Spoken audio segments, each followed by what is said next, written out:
Chit Chats, Git Cats, number 46. I have my coffee mug. I am a happy cat because, as the cup says, no bad days. Folks, if you are tuning in, I recently just started putting these on to all the podcast sites. So I was streaming all these live to YouTube, where you could see my ugly face. And people were telling me that they kind of liked the excitement on my face, seeing me talking to some of these bigwigs of the guitar world. But I've also had the feedback from a couple of people that they like to listen to me talk to these cats at work, and it's a bit hard. I had a pretty big guitar builder over here in Australia say, man, I'm trying to work on doing this intricate inlay stuff, but I'm trying to watch you. Can you put it on just the audio only? So you can now find me over at the audio only podcast sites. If you have found me at the audio podcast sites and would rather see me and my guest or join us in live, because we do have a chat room where you can ask us questions, youtube.com/c/Rick Hollis. You will find us there. But without further ado, there is a ding dong at my door, and who do we have? None other than Mr. Dave Weiner. Hey Dave, how are you, man? Hey, how's everything? Everything is going great, man. I am loving the setup you've got there. That is really cool. In 2020, you got to have a good backdrop for all of the quarantine, lockdown, podcasts, videos, streaming, all that great stuff. So, well, that looks so cool, and a lot better than the library book backdrop that a lot of people seem to have. Well, have you noticed that? Somebody pointed that out to me, that everybody has I'm in the library, I've got all my books in the background. I've always wanted a home studio that is like walking into a guitar store every day and just being inspired and motivated. You remember that feeling. I started playing when I was 10. So even before that, going into guitar stores was so awe-inspiring for me that that feeling just kind of stuck with me. So I always have a room that is my home studio, but I just always wanted it to be clean and organized because organization is motivating for me. Mm-hmm. But I also want it to look like a boutique guitar shop. So it's just very comfortable. It's very inspiring for me to come in here every day and just pick something up and sit down and work. I could totally relate to that, man. If you can see my background, this is actually my lounge room, and I'm the same way, that I just like to feel comfortable in my environment. I have tried having work setups in other office spaces, different rooms, but that always felt like I was going to work. And when I say work, I've worked in jingle production, audio production, teaching guitar, etc. for a long time, and I don't like that feeling of I'm going to that room to do work now. So that's why this is my lounge room set up, and I'm very comfortable with it. Don't have a TV. I've got my Macs, and I can stream YouTube and Netflix, all that kind of thing. But Dave, you mentioned you started playing at 10. Yes. Yeah? I'm going to kick off how I start with most people and just ask you what started the love affair with the guitar at 10 years old. Well, that answer is somewhat surprising to people. Yeah. But it was the movie Back to the Future. Yes. Yes. That was really it. The scene where he's playing Johnny Be Good, and before that I was a drummer, and I love drums. I've got a kit in the other room. I still do really enjoy playing, but at 10 I was like, okay, that's what I want to do. So I picked up guitar and never looked back.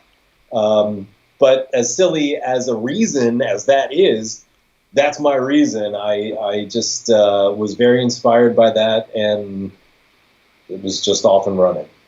Wow. That seems to be a pretty common thing. I'm, as I said to you before we went on, I'm 46, so I'm guessing I'd already been playing for a year or two when that came out. So I'm guessing you're not too far behind me. And that seems to be a common thing. That really inspired people of like, how cool is that? I want to do that. And the other thing too is a lot of people start out on drums. So I think in Back to the Future also the opening scene where he plugs the Chiquita guitar into the giant amp and he just cranks it all up. That was just awesome as well. Absolutely. But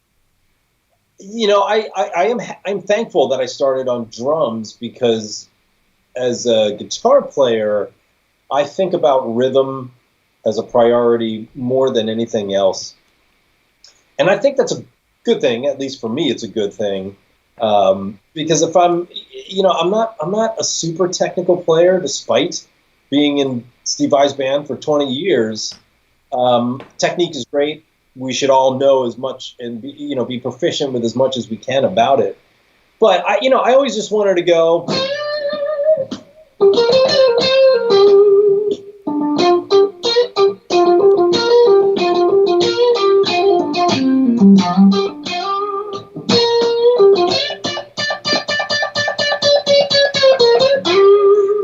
Just more very low quantity of notes, but I want to make people's heads move. I want that rhythm built in. Yep. And again, starting on drums, I think that prioritized the way that I think about this instrument as far as, we have notes versus what a drum kit has. But if it's not rhythmic, what is it? What's happening? I keep saying to people, rhythm guitar is, in your average cover band, say, is 95% of the gig. And there's a lot of guys that spend so much time getting their widdly diddlies down that they just can't play rhythm guitar. So, and the guys that have great rhythm, they all say that. They started out playing drums. And I thought I'd be a drummer. I started out playing the organ back in the day. But my mum is European and she wanted me to play the piano accordion. And I was like, no, that's not going to happen. So she ended up buying me the organ with the drum machine built into it. And I was fascinated with that drum machine. I'd see people on TV, they crossed their hands over, and I sort of figured out what was going on. But then in high school, we had to learn to play a song on the guitar, and I just fell in love with it. 10 years old, you saw Back to the Future. What was the next step for you then, man? Well, I was fortunate enough to have parents who were supportive. So I started with a local teacher, at my local guitar shop, lessons every Friday, and did that for a couple of years until I kind of just started teaching myself throughout my teens. But, the goal for me was always just playing in a band with a singer. It really wasn't instrumental music. So, when I was about 13, I got this cheesy 80s band, essentially, together. But we wrote a full-length original record, and we went to a studio, and we recorded that, and then we did it again. I think the second one came out by the time I was 16, maybe a little bit younger. But it was just right from the start, learn a couple of things and put that into writing. Yeah. And create. That's it. That's create and then go play. Those two things are the reason for my existence, essentially. Yeah. It's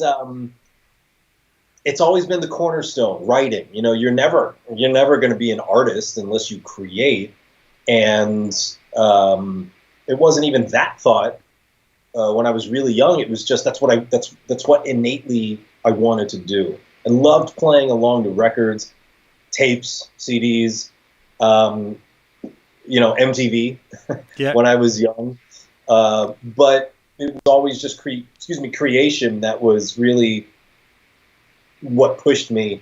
And I saw that the more I learned, theoretically, technically, even the fretboard, everything, it was just, I saw how everything unlocked everything else. Yeah. And so I was gaining, even as a teenager, it was a smaller vocabulary, but it was a vocabulary. And I just saw how it just kind of fed the writing, and then the writing fed necessity to keep growing, and then that would just keep cycling around like that.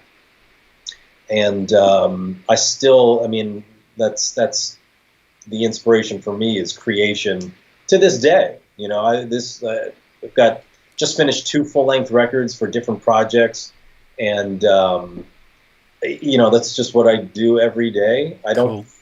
I'm not sure. I don't know if you're not creating, what's happening. What's the point? I don't know. That's just the way that I feel. Is like, why am I learning all this technique? Why am I learning all this vocabulary? For what? You know, for me, the answer is to create. Otherwise, what is the point? Sure. Really, what's the point? So you mentioned getting started playing in a band quite young, 13. I think that's a really good thing to lock in playing for people, because if you're not doing that, you're probably playing parts of songs, right? You're not sticking it out and playing, okay, this song just does this for 3.5 minutes of just these chords. I think some people don't experience that until later in life. They might be 18, 19, 20, 21, when they start playing it in pubs and clubs, and they miss out on that. Just that discipline of actually playing a song, as boring as it might be, beginning to end. But you said you were writing your own stuff, not cover band. But right. Well, you know, obviously we did both. Yeah. Playing along with covers as a young player of any instrument is kind of how you get your feet wet.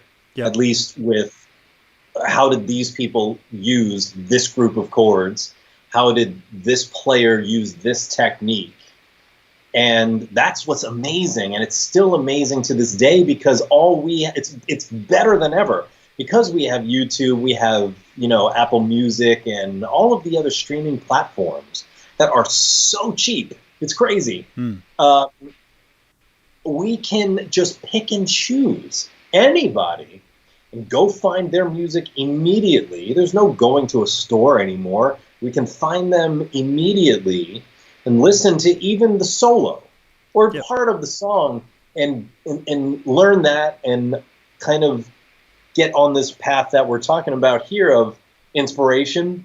And how did they, you know, how are they going?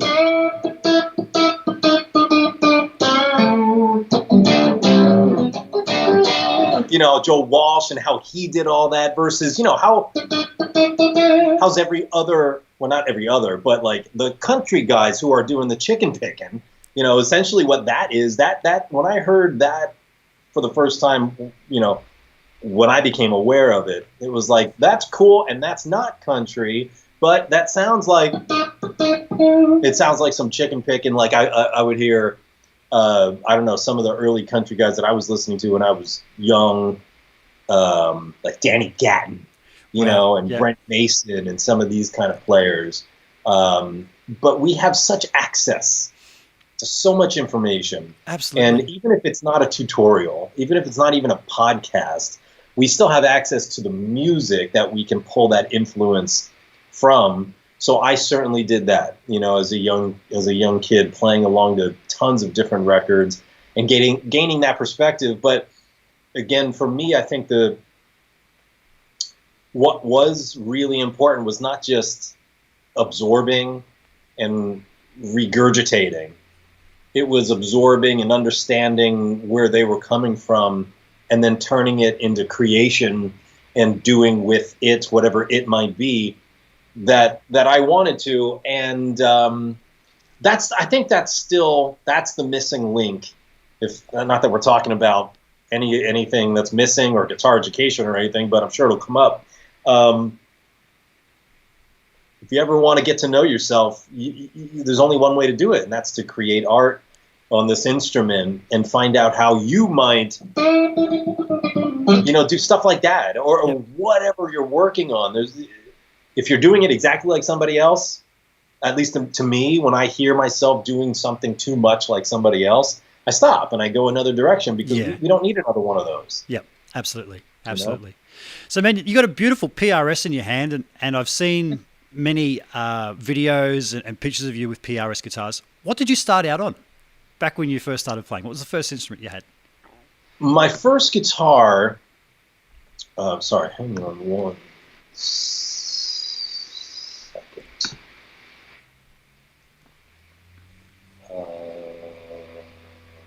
Okay, sorry, never mind. My first guitar was an Ibanez. It's like a Roadstar 2, Yeah. which is essentially a Strat. It was it was essentially a Strat copy. I still have it. It's at my parents' house, actually. Nice. I should get it. I should get it and put it up somewhere in here. But that was my first guitar, and I loved it because it was essentially like, a Strat. It was actually candy apple red, like this one. Cool. Candy apple red, an aged pickguard or mint green. I don't remember which one that is. And then a rosewood board. It was essentially that guitar, but Ibanez and a little bit different. But I loved it. It got me very early on invested in tone, and I just loved the way single coil sound. If I have to pick a guitar for a desert island, it's a Strat type guitar. Yeah. Because I just need that single coil. I need the single coil despite what I'm holding. I need the single coil in the neck and in the middle position. The bridge pickup, it can be a single, it can be a humbucker, it can be a mini bucker. I love that. But that was my first guitar. I absolutely loved it, and I still have it. Yeah, man, it's funny. I'm a Strat guy myself, and I've tried to get into Gibson-style guitars, but like you're saying, that single coil in the neck position, that is just the tone. What were you using for an amp back then?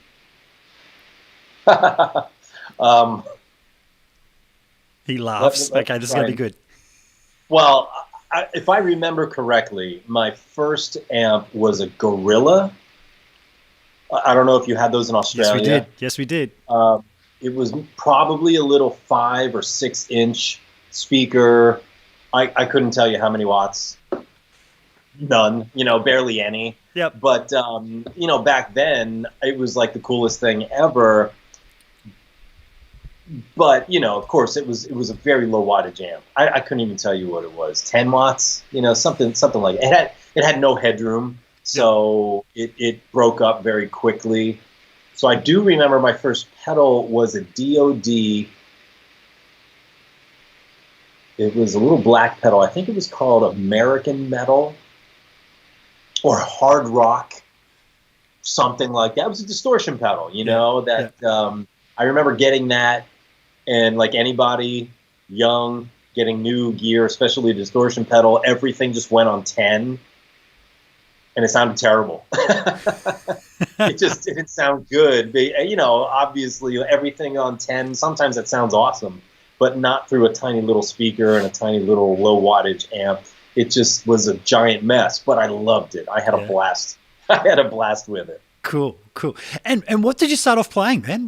When you started playing, were you learning things by ear? Like, were there certain things, records that you had, and were like, yeah, man, I actually just worked out how that went? Yeah, definitely. Because again, back then there was no internet. You could get VHS tapes. Like I said, I had a Danny Gatton VHS tape. I had a Scott Henderson. Oh, cool. I think it was 2 VHS tapes from him, and that was my Bible back then. That Henderson stuff set me on a good path, again, to kind of think more about rhythm and a little bit more tasteful playing than just worrying about just constantly shredding all over the place.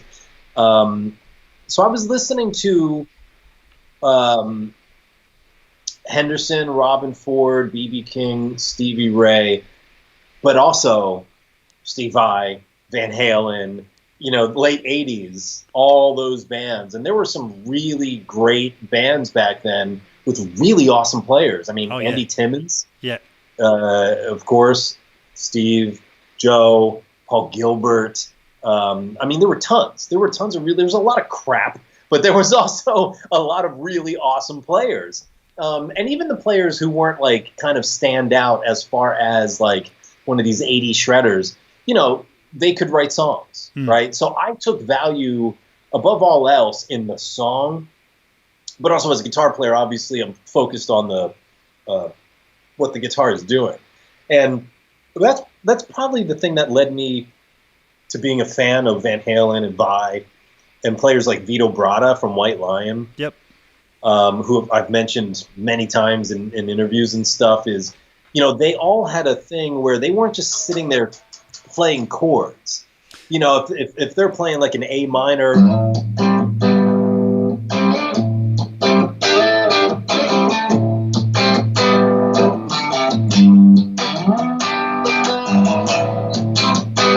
it wasn't just sitting on chords. They were making something happen with it, which I always found to be very inspiring. And that was the kind of player that I wanted to become. Cool. Very cool. You're right, man. Like, I think Eddie Van Halen was a great example of that as well, where it wasn't just the solos, it was the other stuff he was playing. Nuno Bettencourt, all those guys. So when you graduated to playing with a band, did you you step up from the gorilla? I'm assuming you did. I remember, no, actually, I did not. I got that gorilla and I started playing when I was 10. I didn't get a new amp until I was 16. Really? And I don't really remember why. But I kind of think it was a good thing. I want to think that I was in the right frame of mind as a young person to focus on writing and the playing more than gear. Yep. I want to say that, but I might be full of crap. I don't know. I don't really remember, but I did, produce the music, so it is what it is. But or else I was just extremely poor, which I was. Same, man. I didn't actually have an amplifier. I lived in a caravan with my mum, and I had an electric guitar, and I used to hold the headstock against the caravan wall, and it would vibrate, and the whole place would become like this acoustic guitar. And I didn't have an amp for a couple of years of having my first electric guitar. And PV, PV Studio Pro 112 was my first one. What? Say that again? PV Studio Pro 112 was my first amplifier, a little 1x12. That seems to be. I just noticed there's people in the chat here on the YouTube page. Okay. Anyway, yeah, that PV amp seems to be like most people's first or second amp, and I remember the band that I was in, the drummer lived down the street, and he also had an amp, and I think it was a PV like Bandit or something like that. And I just remember it had way more wattage, so it had way more headroom, had way more distortion. It was like the best thing ever. But I used that, I think, in the studio, and again when I was like 13, I didn't know what I was doing at all. Yeah. Eventually, I got a crate. I can't remember what it was called, but it was a crate, just a solid state head, and a crate 4x12. I think it was for my 16th birthday. Yeah. And it was like the best thing ever. Yep. And what's really funny is that was the rig that I used until I joined Vai's band when I was 21. Really?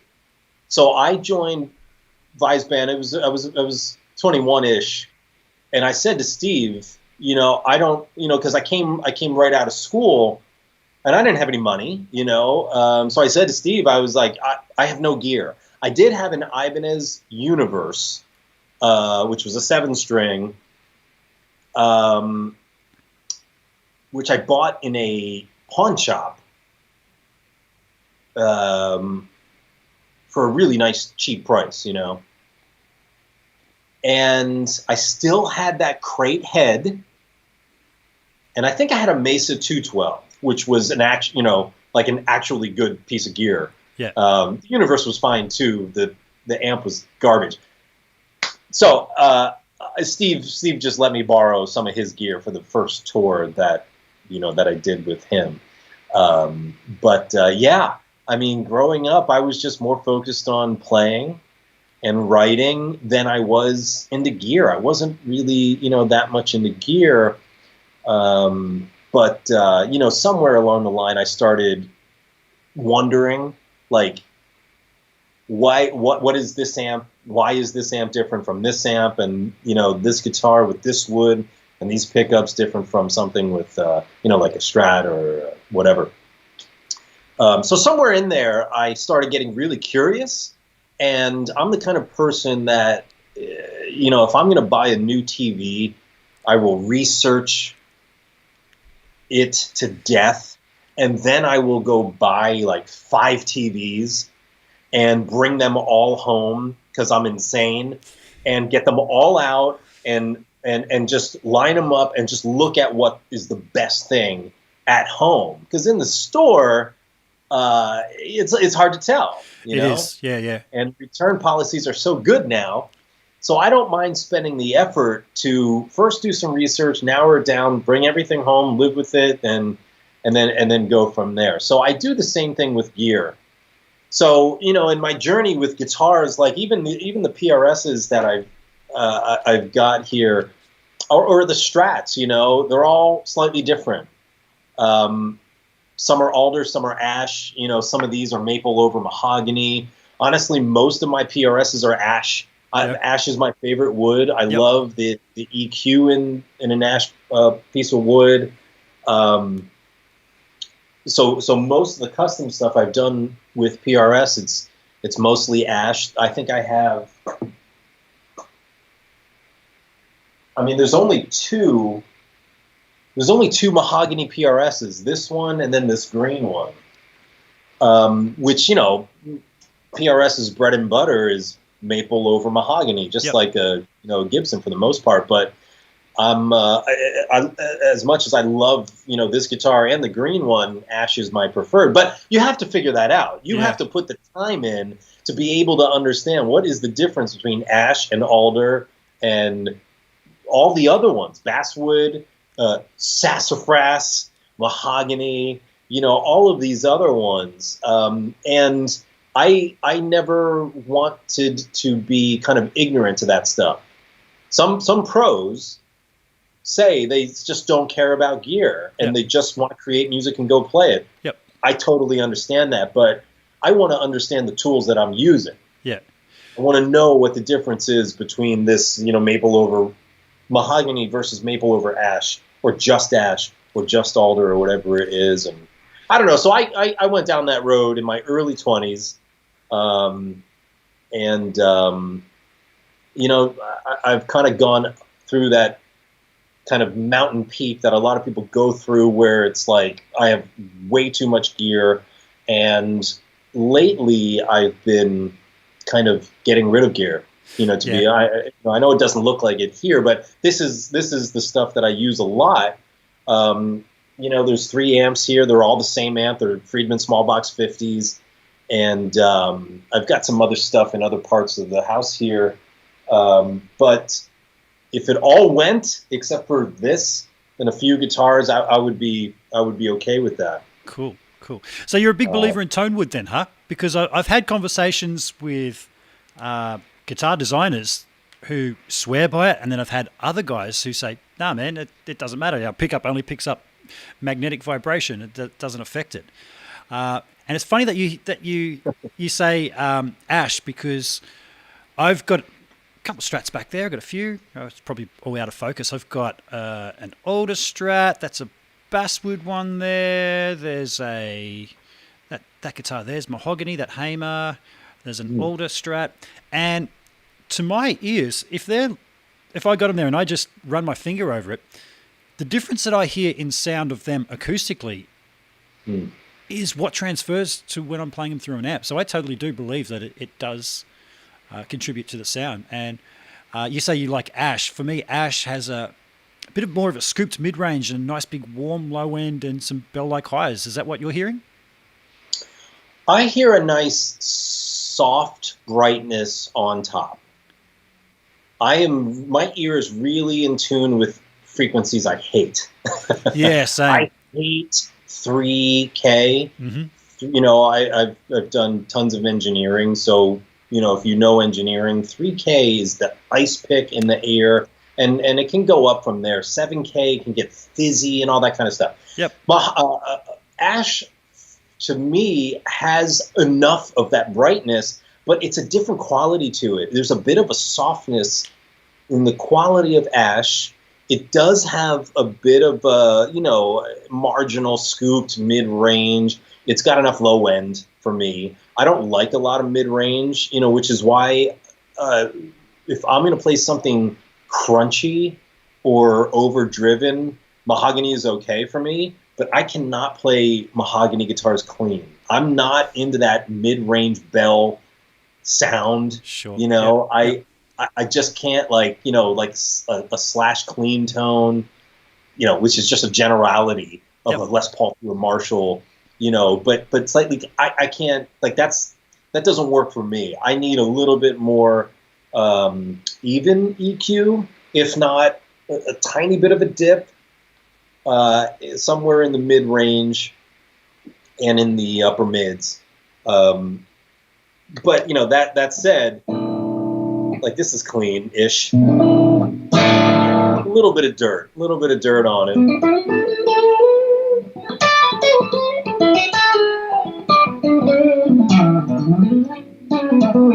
And that's fine, but that's not clean. This is, if you're familiar with small box 50s, it's a 2-channel amp. There's a plexi channel and the BE channel. I'm on the plexi channel with the gain all the way up, so it still has a little bit of dirt underneath what's happening. But if I play if I plug this into a Fender Twin or a Deluxe, I'll hate it. I can't, but I never play clean. I don't, unless I'm playing with Vai or I'm playing with some other artist, or the need is for clean.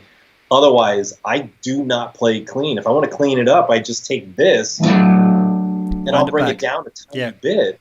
Yep. Or I'll split the taps here, or again, switch over to a single coil. But but you have to go. I'm a firm believer that everybody should put a little bit of effort and time into figuring out what really works for you. And honestly, it takes a day. It takes one afternoon. Speaking very, very surface level here. But if you went into a guitar store and you found a nice amp, a good tube amp, and then you pulled down a PRS and a Les Paul and a Tele and a Strat and an Ibanez and anything else, and you put it all through the same thing, you're going to have the reference point and you're going to be able to have that judgment. And therefore, your experience teaches you what your ear wants to hear. But then you also kind of have to do it with the amp. Sure. And then you have to do it with the speakers. And how many of them? We have to kind of go down this rabbit hole of discovery, but it's a joy to do. And you come out the other side fast tracking how to get your tones, and how to find your sound on the guitar, which is here and then materialized, from what you're using. But that's kind of my philosophy with gear. It is so true, man. Like a lot of people overlook that the tone is so much in the fingers. I've seen guys, and I've got friends who have played through Eddie Van Halen's rig, have played through Nuno Betancourt's rig, and they just went, man, I was so disappointed. It still sounded like me. But I'm just going to bring up something, man. I'm a small box guy myself. I sold mine about a year ago to fund an overseas trip, but I really want to get my hands on another one again. But I think both you and I might be known as the small box guy, because if you do a search on small box, really, the 2 videos that'll pop up are you and I. And I got to say, I just remembered you were a big influence on me buying my small box for checking out videos, and I came across yours and just went, oh yeah, because it's very hard to come by boutique amps where I am. Sure. Yeah, Sydney and Melbourne have more boutique-y shops, but up this way you just don't get them.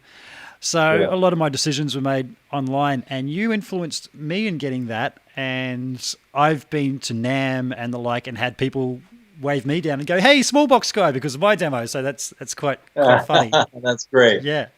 Awesome. Now, man, just talking about guitars, and you said you're into the Strats, single coils, but you're playing the PRS. Do you get convincing single coil sounds out of those? Well, this is tapped right now. Yep. What I've been playing, everything you've heard so far, as basic as it is coming through a webcam, it is tapped. Is it convincing strat tones? No. You know, it's really, and you know, anybody watching this who likes funk is now cursing me for playing funk with any kind of dirt on here. But you know, you get the idea. It's still too hot. These pickups are still too hot. Mm-hmm. And I love this guitar, by the way, is a completely stock off the shelf 2010 Custom 24. Wow. And I've had this on so many Steve Vai tours, and I've used it on my own tours and records and such. It's just fantastic. There's nothing changed from the factory. These are the factory pickups. I have no idea what they are, but they sound fantastic. But they're still too hot. Even split like this, and I'm on the neck pickup right now. But they are responsive. They will, you know, they clean up nicely, but it doesn't really sound like a Strat. You know, coil taps for me don't do that enough. Yeah. You know, they do it somewhat, and if I have to take, if I've got other requirements, like again, when I go on tour with Vai, I need 24 frets. So there's plenty of times, and especially if we're going overseas, like if we're going to Australia, you know, or somewhere, I can't take 5 or 6 guitars. I kind of have to whittle it down. Honestly, most of the time I take 2 7-strings, and that's about it. Really? Because my 7-strings are all tapped as well. And they obviously cover the 7-string, but I can cover all the 6-string and tap it to cover like that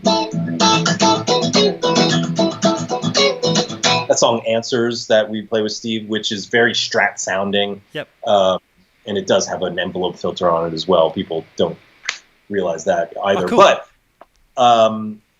you know, I'll just take, I got to be efficient with the gear that I'm taking on a plane, so I'll grab the 7-strings. They do the job. Is it a Strat? Of course not. But it does a great job, you know. And these guitars, you know, that's the thing. It's like, to me, every guitar, and I only get guitars that have a unique sound to them, you know, generally speaking. You know, all of these PRSs are slightly different, and I love to experiment. You know, like the Silver Sky, that's alder. This Nash is, the Nash Strat is ash. That red one is ash. That gold one is alder. And then you've got the variety of everything else in here. And it's, is as much as I have ash guitars, they still sound different. Yeah. You know, and that's part of the wood. It's part of the neck. It's part of the pickup. How much do you attribute the bolt-on versus set neck? Because the PRSs are all set neck, aren't they? Except for the Blue Sky. Most of them are. Most of them. I mean, obviously the Silver Sky is a bolt-on, and they have a line of guitars called the CE, which is a fantastic. I think it's a CE22 and a CE24 maybe, and those are bolt-on as well, and they're fantastic. You know, I don't think about it much. Again, if I have to choose one guitar, it's an S-type guitar of some sort. You know. Yep. How about fretboard wood? Fretboard wood. Do you attribute that to the tone much? It does, you know. I mean, some of these are ebony, some of these are rosewood, some of these Brazilian rosewood, some of them are maple.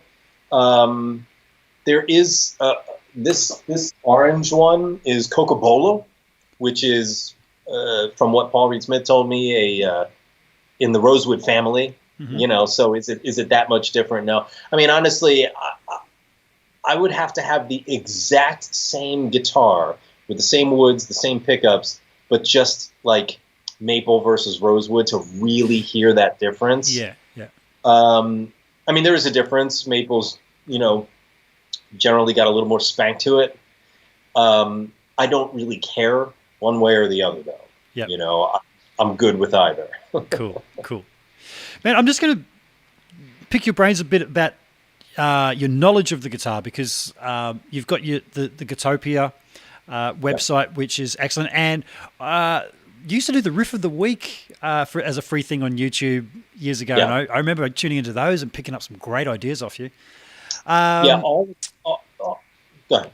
To joining the Vai band at 21, and you said mostly self-taught. How did you acquire the knowledge and the technique involved to be able to keep up with somebody like Vai?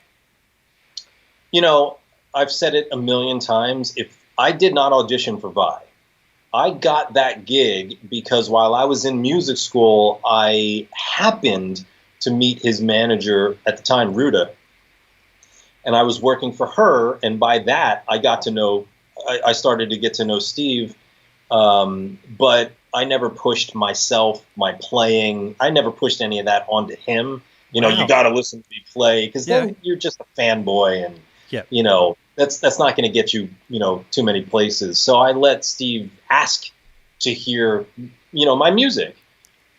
And again, as a writer, I had a 4-song demo that I just recorded with some people at the music school, and I gave that to him.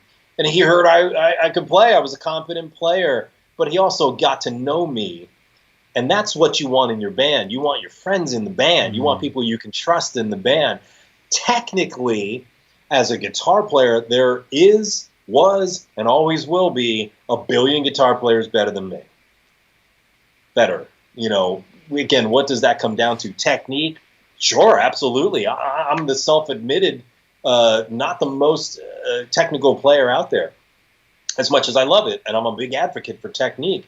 But I could do enough to play the parts. I did immediately see room for work. Yeah. Immediately, from day one of, okay, we're gonna play this line in one of the songs, and I was like, oh, okay, I gotta shed that. I'll be back tomorrow, and I'll have that down. Yeah. I just had a extreme amount of diligence for whatever reason. I really don't know why, but it was just a love and a passion for this instrument and playing music, it was just okay. If that's what needs to be done, I'm going to go home and shed this line all night. I will sacrifice sleep, I'll be at rehearsals tomorrow, and we will, we'll get this thing down. And what's the hardest thing that's been thrown at you? What's the hardest thing in the Vai band to try and keep up with him on? It's not so much licks, because anybody can shed that stuff. Anybody can shed anything. That's the thing we have to remember. You can play. I say it all the time in Gootopia. You got to remember the philosophy behind things. And that's that we can all play anything right now if we just play it slow enough. We just have to have the patience and the diligence to then work it up, So that to me makes everything very easy. I just know I have to put time into it. Okay, yep. So it was more so, I'm trying to think of like one example, but I mean, even like that song I was playing, Answers from Passion and Warfare.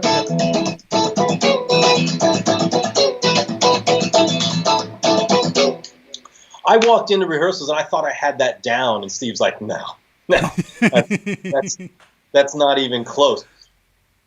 What I learned, again, day one, like immediately, was the attention to the detail and the nuance and the subtleties that my ear wasn't picking up yet. Yeah. Notes, yes.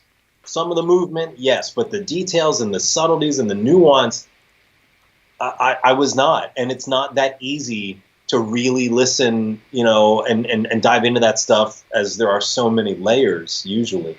But that kind of stuff, I just saw kept happening, and every time it was a beautiful thing. It was a great eye opener, an ear opener of like, that's really what makes a good musician, is the listening, and that has carried from that moment on to tackle any of these difficult parts. Like we used to play a song called Freak Show XS, which is in I don't even remember 11. Or something. I honestly, I don't remember.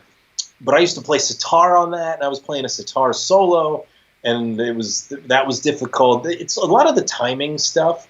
Mike Mangini, who was in the band when I joined, and now he's the drummer for Dream Theater. We used to play a song, not that song, but we used to play another song in 11, and he was the one who explained. He's like, "Here's how I'm counting it: 1, 2, 3, 4, 5. 1, 2, 3, 4, 5, 6. 1, 2, 3, 4, 5. 1." He showed me how to split it depending on where the accent was. Yep. And it's like, okay, that should be a no-brainer, but it wasn't to me. Yep. So I luckily had, that first band, Philip Vino on bass, Mike Keeley on keys and guitar, Mike Mangini on drums, of course, Steve. There was a great team there that were all extremely kind and generous with a newbie like me at the time to walk into this situation over a weekend, essentially, and have them all be very supportive. And if they saw something, they would say, "Hey, listen, think of it this way, try this way." And it made all those things that were seemingly very difficult not so difficult anymore, as long as I put the time in as well. That's never going to go away. You want to get good at anything in life, it's not by osmosis, it's not by reading a book, it's not by watching a video, it's by you putting the hours in to gain the experience. Absolutely. And then you refine your process and you keep going from there. Yeah. But we have to, again, I'm big on philosophy. And so like on Gootopia, there's a guitar course called the Guitar Path. And so the first thing we talk about is this kind of stuff. Yep. Get the philosophy understood. And it just it paves the way for a happy existence as a player, as a learning player, which everybody that I know always will be. And I do mean Vai, Satch, John Petrucci, Malmsteen, like all these people I've had a chance to spend some time with on the road, they're all shedding. They're all practicing every day. It's not all day, every day. Malmsteen practiced a lot on those G3 tours. Yep. He would sit backstage with a little Marshall micro stack and shed and just shed and shed and shed. But that was super awesome. That was very inspiring. Yep. He was a very cool guy. Yep. I mean, talk about technique and just a monster player. Just, really cool guy too. Yep. It's funny you talk about him shedding. I had a live chat with Thomas McRocklin a few weeks ago now, and it was his morning over in the UK, and he'd picked up, and he didn't have much flash first up, and he said, "Bear with me, man, as we're talking, I'm going to warm up." And he started playing, and he was all fumbly at first, but then after we were talking for a while, and he was constantly noodling as we were playing, then it came out, and it sort of made me realize that, not everybody wakes up and is Superman, and that it does take that practice. I had Michael Dolce from The Voice Australia on last week, and he said that he gets up and every morning his family leave him alone to just do his practice, his shedding, and without that he gets rusty pretty quickly. Do you have a practice routine that you do?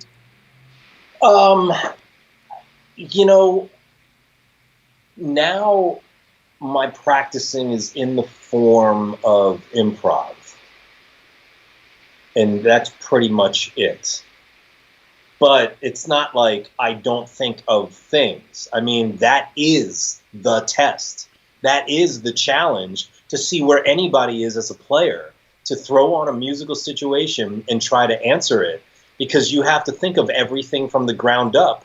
You have to think of what is the key and quality, where is it on the fretboard, what genre am I playing in, where is the meter, what is the feel, what is the tempo. Now I have to answer all of that. I have to answer all of those details with my musicality, my rhythm, my phrasing, my usage of the technique in time, subdivided, and make it tasty, right? Yeah. There is no bigger challenge than improvisation. So and I get asked this all the time, I only have an hour a day to practice. An hour, that's a good amount of time. If you only have 10 minutes a day to practice, throw on a jam track and put your time in, going through that whole list of details, because again, that is the testing grounds to see if you can answer a musical situation. There is no better test than being, put right on the spot, and being able to think through that list and answer the to-do list that you have to do to make something sound musical at a moment's notice. But again, like you said with these other guys, Thomas McLaughlin is a good friend of mine. He is a ridiculous talent, a ridiculous guitar player. But, I that's another part of philosophy that I talk about as a guitar player is you have to maintain happiness as a guitar player every day. So if you expect to pick up the guitar and be a shredding monster cold, for some people, like when I pick up the guitar, I tell people as part of the philosophy, just do something that's comfortable. Yep. So I might pick it up and go,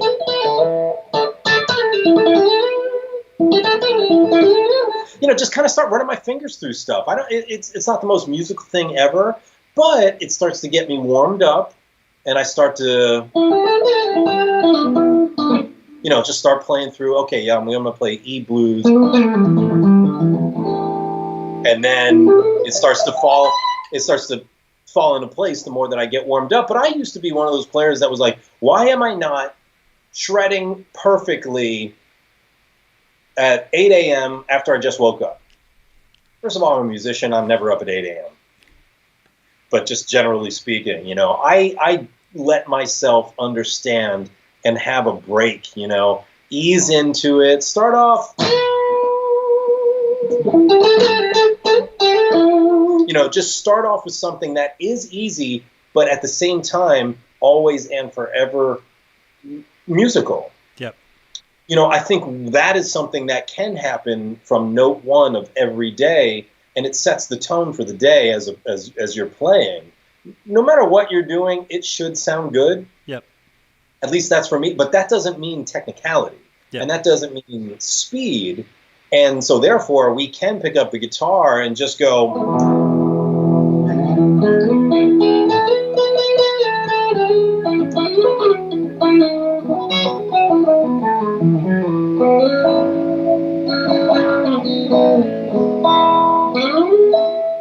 just something that sounds nice. Yep. That's kind of what I like to set my day with, and then from there I'll start to warm up the technique and go from there. A great resource online is on YouTube. If you simply put in backing track into YouTube, there's one site that totally floods it, Elevated Jam Tracks, and that's a friend of mine, Tom, and he puts out a new backing track. He's based in the UK. He puts out a new backing track every day. So it's not like, this one again. Every day he puts out a new one. And awesome. I get up and I quite often leave a message on there. Tom, great jamming with you again this morning. Because, we're completely different time zones. But, he even puts up a little diagram to show you, this one's in B Dorian. Here are the notes. I'm sure I've seen those for sure. And that's a fantastic resource. Mm-hmm. Yeah, that's what players need. And that's why on Gootopia, I don't do it every day. A new jam track comes out with the lesson of the week. So it comes out every week. And just the jam track jukebox, we're about to hit 400 jam tracks. Wow. Just that alone is and I built all of them. It's because I want high quality jam tracks for my practicing. Yep. So as a Gootopia member, if you're in the player or pro level, you get access to all that. It's invaluable, on YouTube, on a subscription site that you're part of. That's, as I said, if you can put that on, and mine are all about 10 minutes long, so that you can kind of ease into it and brush off the cobwebs and kind of settle in and get comfortable. Yep. And then you go from there. To have that as a resource, because again, I'm an existentialist, I guess, because I'm always asking, what's the point? Sometimes it's not a good conversation, Talk to me about, working out much. I'm like, what's the point? I know the point. Yeah. I just love to use that as an excuse to be lazy sometimes. Yeah. But as a guitar player, we do have to say, what is the point? What's the point of sitting here and just doing this over and over again? Why? Is there any point to that? I've done that and I've injured myself. Have you ever had any injuries and had to take a break from guitar because of overuse? No. Yeah. Luckily. Yeah. No, I tried that and I've spoken to other guys who have done the same thing. So it sounds like your approach of just going in and just gentle with some improvising is the way to go. Warm into it. Dave, you touched on Gootopia, and that's a big thing for you is the Gootopia.com. I'm going to ask you to tell the folks all about Gootopia.com while I take that quick break that I warned you about, and I'll be right back because I can still hear you in my cans, mate. So absolutely, tell us about your baby Gootopia.com. I'll be happy to. You mentioned Riff of the Week, which I started on YouTube, I think in 2004 or 5, and it was probably a mistake because if you call something of the week and you don't keep up with it, you are, I don't know. It's hard to trust that person, So no matter what, I was going to keep that of the week thing happening, and I did. But then it just, it became, and this was before YouTube was really much of a thing, at all. But it just became a ton of work, and I was touring a ton, and I was like, all right, I took it all off of YouTube. It's actually still on there. It's just all private. But all of it is on Gootopia. And then it's like, all right, well, if I'm going to do a real site, a real guitar education site, let's do more. So I added more features. And it's been live for about 5 years. And, again, there's a lesson of the week, which is a really simple and obvious concept, yet it is kind of missed in the guitar education world. And that is simply an example. How can you use what you're learning? Can you use what you're learning? Again, what is the point? So every week, there's a weekly example of how to take whatever theory you're working on, key, quality, pair it with some technique that you're working on. Let's write a lick, and then let's integrate it. If you're not using it, again, what's the point? So we integrate it into a lesson, we practice it, we then try to pull it apart and use it as fuel for improv. So that comes out every week. The jam track comes out every week. You asked about practicing. There's a section called the boot camp, which is a virtual practice session with me. We go through warm-ups, neck theory, general theory, lick writing, technique, again, improvisation and integration of the things you're creating and learning into actual music. There's the Resource Center, which is a library of PDFs of scales, chords, arpeggios. We do a live event every week. There's the Guitar Path, which is the actual course. And that's all what exists now. I know I'm forgetting some stuff, but that's the gist of what exists now. But 2.0 is in development. I spent 2 years casually thinking about what has to come next. A lot more teachers and a lot more features and a completely brand new website, totally redesigned. So that's in development. I have no launch date for it, but it's going to be a massive leap forward, and I'm really looking forward, to that as well. Cool, man. Yeah. You just mentioned something really important there. Using what you're learning. Yeah. And straight away, just an example smacked me in the face. When I was learning music in school, in high school, I remember we got a new music teacher and he played some guitar. And I said to him, do you know about the modes? Because I was reading in all these magazines how guys like Satriani and Vai were using these modes, and I didn't understand what all that was. And I asked him in the class as he was teaching us about that, and he gave us the explanation of this is a C major scale. If you play it from the D to the D, that's a Dorian mode, and from the E, etc., right? Right. And I, in all seriousness, put my hand up and said, "Sir, how do I use that?" Yeah. And he threw me out of the class. He said, "Stop being a smartass, get out And I never got on with that guy because I was a 14-year-old kid that could play guitar better than he could. He didn't like that. And I had that thirst for knowledge that he just could not provide. And for years, I did not know how to use this. That was the textbook explanation. That was in everything. It was like, how do I use that? So when you said using what you're learning, that is such an important thing, rather than just, hey, I know this exotic scale. Right. That's great. What are you going to do? Just play that as a scale up and down, or are you going to use that somehow musically? Exactly. When you learn like a minor pentatonic scale, knowing the scale means nothing aside from if you're in that key and quality, you play the right notes. Yeah. But even if you take it and you go,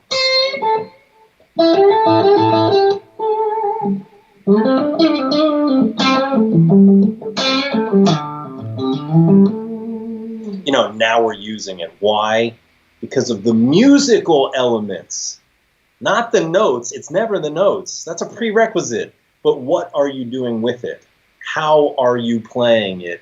That's all that matters. And that's rhythm, phrasing, again, timing, your subdivision usage, of course, the technique to execute it. Technique's synonym is style. And I guess, maybe that should be more obvious in guitar education, is techniques are there to add style to notes, and that's it. It's not a playing style. Yeah. It's to add style. You know what I mean? But man, talking of style, just hearing you play there, your touch, your feel, the micro bends, that's something that people don't click onto, is just that little that really adds to the feel.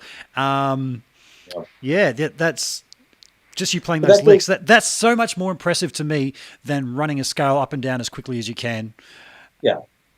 That was never appealing to me, which is why, well, just to answer one thing, it's those little nuances that I was talking about with Vai that I really quickly had to get my ear around, or else I wouldn't have lasted in the band, Mm-hmm. So when you get in touch with the, details, it starts to come out with every single note. I'm sure people have heard Vai say this. Every note should have a purpose, should have a personality. It should have style. It should have character. It's not speed is part of the dynamic spectrum. If you play fast all the time, that's going to start to wear off as far as an effect. If you play slow all the time, that's also going to have kind of an ill fate eventually. So we try to balance that out. So we can't just play slow. We can't just play fast. We have to have a balance, and that's to me is what it's for. Running a scale straight up and down with speed of any technique was never attractive to me. It still is not. It never will be. Rhythm is king, and it always will be. So do it, but give me some sort of rest / different subdivision to add some sort of phrasing and rhythm into that scale, or else it's just not going to connect, at least to my ear. Man, there was a song, a YouTube clip that came out a couple of years ago now. Don't Tell Me Not to Play Guitar. Did you see that? And it had all these great guys. It was a men's health awareness thing that was put together by somebody that had a guitar show. And it had all these guys. Starts off with, it's like a 2-minute song, and then at the end there's like maybe 5 minutes of all these different guys taking big solos, all the big guys. Awesome. And about halfway into it, though, it all just became the same. Everybody was just trying to cram as many notes as they could into their 8 or 16 bars or whatever they had to play. Mm-hmm. And I'm trying to think, there's somebody that came along there that didn't do that. And it was like, oh, thank God, there's somebody that's actually taking the time to play something musical and say something on the guitar, rather than check out how much time I've put into blah, blah, blah, blah, I'm going to outdo you on that. It made me realize just how technical a lot of guys are, and how you never win that competition. There's it's just... it's like I said, when I was really young, luckily, somehow I got my hands on the Scott Henderson videos, and that really opened my eyes to the power of the execution and the phrasing and the rhythm versus just the note and just the technique. And then fast forward many years, a fellow countryman of yours, Brett Garsed, was one of my teachers at MI. And I went to him one time I was recording that demo, that small, I think it was a 4-song EP that eventually got me in Vai's band. I went to him because I was recording it, and I had a line that I was trying to pick, and I said, I just couldn't execute it correctly. And so I said to Brett, who, if you don't know, is I think the cornerstone of his playing is hybrid picking. Mm-hmm. And so I said, how would you play this? And he said, well, I wouldn't. I said, how would you pick this? He said, I wouldn't pick it. This is how I would do it. And he, whips out his hybrid picking, and it blew me away immediately because, you go to a place like MI and like everybody's trying to just shred their face off with alternate picking and such, which is fantastic. And we all should try as hard as we can with every technique. But it was the eye-opener for me that we don't all have to be doing the same thing, and better yet that we don't. And there was another instance of that many years ago. I was playing, I think it was an Ibanez party during NAMM at one point, and it was for one of the anniversaries of Steve's guitars, either the Gem or the Universe. And we were playing a show, and at the end of the show, I think Satch came up and, the whole lineup of Ibanez, and I was an Ibanez player at the time. This one hanging out over here is one of the few Ibanez I have left. Just off camera, just kind of see it. I'll pick it up for you.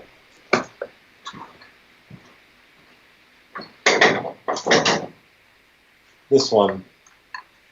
This is an Ibanez custom shop that we did back in 2002. Nice. So this is all ash. Maple. DiMarzio custom wound some pickups for me. We put a kill switch in it because I was switching between the electric and the acoustic and the sitar on that particular Vai tour. This thing is... I need to set this up. I haven't played this guitar for forever, but anyway, it's just notes after notes. As every player went by and took a solo. And then it came to Tony McAlpine, who at the time was not an Ibanez player. He was a Carbon player, I believe. And he is a shredder. I think most people know him as neoclassical, awesome talent, But that night, he did not shred. He played very sparse, beautiful, melodic ideas because everybody else was just down the line, including me. And then Tony comes up and he just kills everybody with this beautiful melodic solo. And it was that was another eye opener, honestly, because it was like it just showed. I even did a video on it, which for at the time was Riff of the Week, and now it's somewhere on Gootopia, but. It was an eye-opener that we don't need to be just shredding all the time. We don't need to be doing what everybody else is doing. That's such a far, secondary thought to begin with. Yeah. But just make something nice happen. That's really all it comes down to. Man, you mentioned Brett Garsed. I had Brett on probably a month or two ago now. Our chat went for 3 hours. Wow. We spoke for maybe half hour beforehand and at least an hour afterwards. I spent my whole day talking to him. He was just the nicest guy. And he is very well known in Australia as previous to going to America as the guitarist in the John Farnham band. John Farnham is a huge singer over here. One of the best singers in the world, man. So Brett played with him all through the mid to late 80s and then rejoined after he came back to Australia. And what a lovely guy. What an amazing player. Oh, Oh But God, he's so good. It's how crazy. lucky to be getting instruction from guys like that at MI. So how old were you when you went to the Musicians Institute? I was 20 into 21, and then I left to join Steve's band. Um, but yeah, and meeting Brett was just by chance, because when you go to MI, you're assigned. I don't remember if you can pick it. Actually, I don't even remember. But you have a private teacher for like the semester, Okay. and he was my private teacher for that semester, and just changed the way I think a lot at the time, especially about serving the part, serving the song, and not trying to shoehorn a technique in there just because everybody else is doing it or you feel it needs to be there. Trust your instincts, but Now, it's what gets me about Brett is, he's amazing with all his legato and his hybrid picking and everything. But his standout work to me is when he puts a slide on and can't do the shred thing. Then this most beautiful melody. So the John Farnham solos mostly are slide guitar, and you're just like, yeah, oh, that's just like a singing woman. That sounds yeah, like that's amazing. yeah. So I did have Brett on a few episodes back. If you're interested in having a listen to our chat, all 3 hours of it are up online. But now I had Pete Thorne on a couple of weeks ago, and Okay. Pete also went to the Musicians Institute, and he passed on a story to me about one time there was a jam where everyone had to get up, and Pete had learned all his parts, and he was all so technically correct and had all his gear sorted. He said this one guy got up there who went up and all scruffy looking, plugged into the wrong input of the wrong thing, was like, oh, how does this work? And just was so disorganized. But then when drummer counted him and he started, he said, man, this guy just had mojo. He just rocked out and just threw away all that this needs to be technically perfect and gave a performance. And Pete said that was one thing that he learnt from that guy, and some of the other teachers pointed that out and going, see that guy, what he just did, that is really important. And Pete said that he's really carried that on. And also just something you said earlier about touring with people and having to be just a good dude to hang out with, man, So that was Pete's thing that he got out of MI. What's something that springs to mind that you really got out of MI that probably isn't what people are expecting? People are probably expecting, well, I learned this scale and that scale. Anything spring to mind that was... Well, I mean, there was a lot. And MI is a great school, just like most, reputable music schools. It's not going to turn you into a musician. It's not going to turn you into a rock star. It's not going to get you a job. That's the thing that I came out of that school knowing is you have to. It's just like I said earlier. You can get good at anything. In our world, we're talking about guitar here. But you're not going to get good at guitar by looking at it. You have to put countless hours. There's no way around it. There's no magic answer. You have to put countless hours, mass rep, into getting good with this thing here.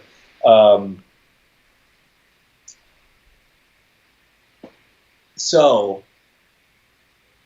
leaving MI or just being at MI, that was one thing that became abundantly clear is I have to keep putting these hours in because that's how I'm going to get these results.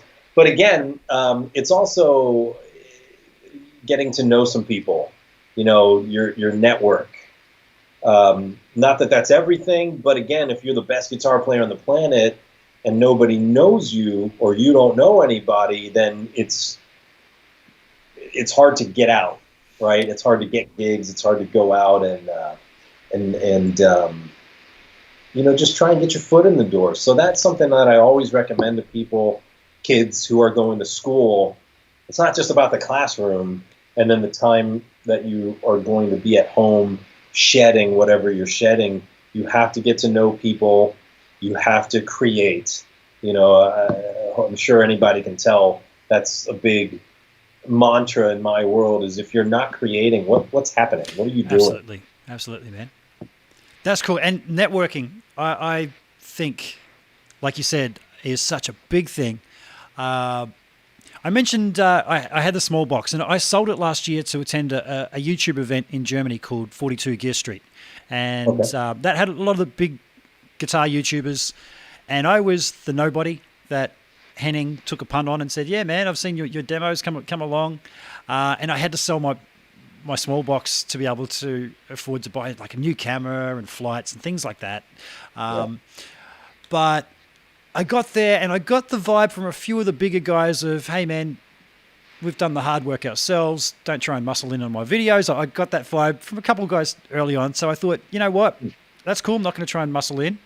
I've got all the heads of all these great guitar companies here, and I'm going to get to know these guys, and sat out the backyard having a beer with these guys. I normally don't drink, so I'm a cheap drunk, 1 or 2 beers. And,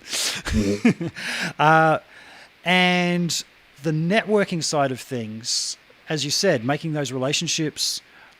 When I started doing these live chats, I'm almost at 50 episodes already, and people have been coming to me going, man, I can't believe the guests you've had on. How the hell?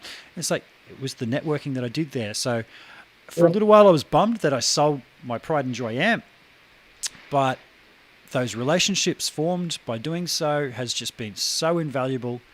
Yeah. So, man, I really agree with you there about, build those relationships, let people know who you are. Yeah, gear can come and go, and you can always get more, and you just have to serve your purpose. That's really, I don't know, but the purpose has to be, I don't know. That's a whole nother thing that we you just, my purpose in life, like I said, is creating, as a musician, is creating music and going to play it, and maybe because I came up in a time when there was no internet and such, social media, super important, but there are some people out there who put it way above anything else. They live by the like, they live by the view, and it's like, where's your record? Where are you gigging? I want to see your art, not the same video everybody else has done for the 12th time. Sure. It's all great stuff. Listen, create, whatever that is, whatever your outlet is. But what's the point of this thing? It's to make music. I want to hear the music, and not just a little, lick for 5 seconds, which I post up plenty enough, But give me the full song. Give me your book. Give me your art. Speaking of hearing the full song, man, I'd really like to ask you about some of your other projects. Sure. Monument Shine, Visible at Night. Yeah. Before I get to that, though, we did touch on the gear, and you said you got the small box, small boxes. Mm-hmm. So I'm just going to dive in a little bit to the gear side of things before I go over to that. 3 small boxes. How are you running those? Well, these 2 are in stereo. This is my touring rig. Well, my touring rig is BE 100s. Okay. But for my band, it's the 50s. I don't subscribe to, I need to use a practice amp at home. Obviously, I play 2 amps, 2 412s in stereo. That 3rd small box, I usually, first of all, it's a backup for one of these 2, and it's also an amp that I set aside mostly for recording at home. Okay. So the tubes are fresher, usually. And again, it's just a backup for these 2 in case something happens. But yeah, that's what I run. And these Friedman 412s, they've got the vintage 30s on the bottom and the greenbacks on top. They're just fantastic, And the beautiful thing, as you know, about Friedman is he is a master of the master volume. Mm-hmm. So everything you're hearing me play tonight, I mean, these amps aren't even on 1. And they sing. They've just, for me and my purposes, perfect. That's why there are 3 of them sitting here, and why most of my other amps are for sale. Yeah. I've got a good range of amps, and that was mainly for recording purposes, and still is. But more and more, my New Year's resolution was, all right, let's try and get rid of as much as possible that we're just not using. So it kind of got me down the road of, okay, well, let's just move everything that I'm not using. So great amps, can always use them, but this stuff covers everything that I need. So that's why I use the small boxes running in stereo, and then one mainly for recording, but also for backup. Cool. Now, I have asked Dave how his amps sound so good. There are one or two interviews with Dave on my channel. If anybody's interested, you'll find them. And he said he voices them down low. When he's voicing them, it's all down low, and it translates to loud. Now, I wanted to ask you, you said you're running them in stereo. Are you just running them both at the same settings, or do you have some special super duper switching system where you're using the preamp, two preamps from channels from one and two from the other, and switch between them? No, the way that I run it, which is just a basic stereo rig. So I'm plugged into this one, and then we're coming out of that one, the loop. We're coming from the loop on that one into a Strymon Volante. And then the outputs of the Volante, the left output is going to the return of the main amp, and the right output of the Volante is going to the return of the return amp. So all those knobs on the front aren't doing anything. Obviously, I'm not plugged into this amp over here. They don't do anything because it's just a return amp. Okay, so you're just using it as a power amp, essentially. It's being used as a power amp, but it takes the tone with me. And I'm sorry, I'm just realizing that I shouldn't have used this webcam. I'm going to publicly shame Logitech. 'Cause this is the most expensive Logitech camera you can get, and it sucks. It's terrible. I've got these beautiful Blackmagic Pocket Cinema 4K cams sitting right here. Oh, really?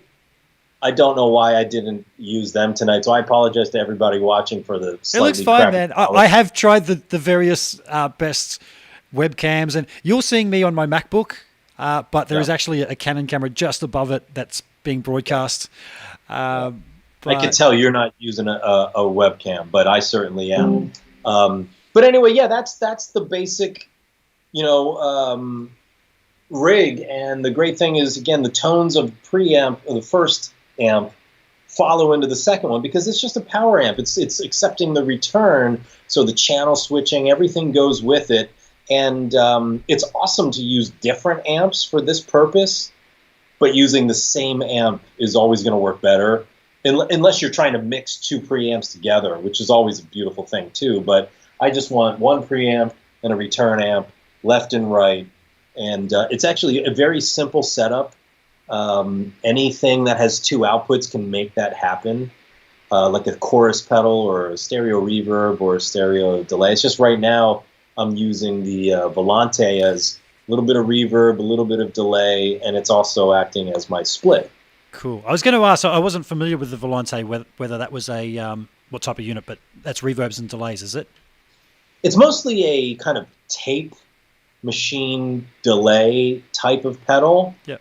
But it has a spring reverb, digital version of a spring reverb built into it. And unless I'm using reverb as some kind of like effect, I only use a little bit of it. So it works perfectly for my purposes to have just my delay and reverb in one pedal. I mean, sitting next to it on the board is an Eventide H9, and over here I've got the Strymon Timeline and Big Sky. If I really want to dive into crazy delays and reverbs and such, but for one pedal to kind of do everything I need right now, which is just a little bit of delay and a little bit of reverb, I love that pedal. It really works nicely. Cool. I was at a music store the other day, Gold Coast Music, and Stewie, the manager there, top guy, always looks after me, was asking me about some of the more expensive amps. He said, people are always saying, why do I pay, $5,000-$6,000? That's how much a Friedman is over here versus That's our money. Our money sucks. Versus, like this little PV or whatever over here.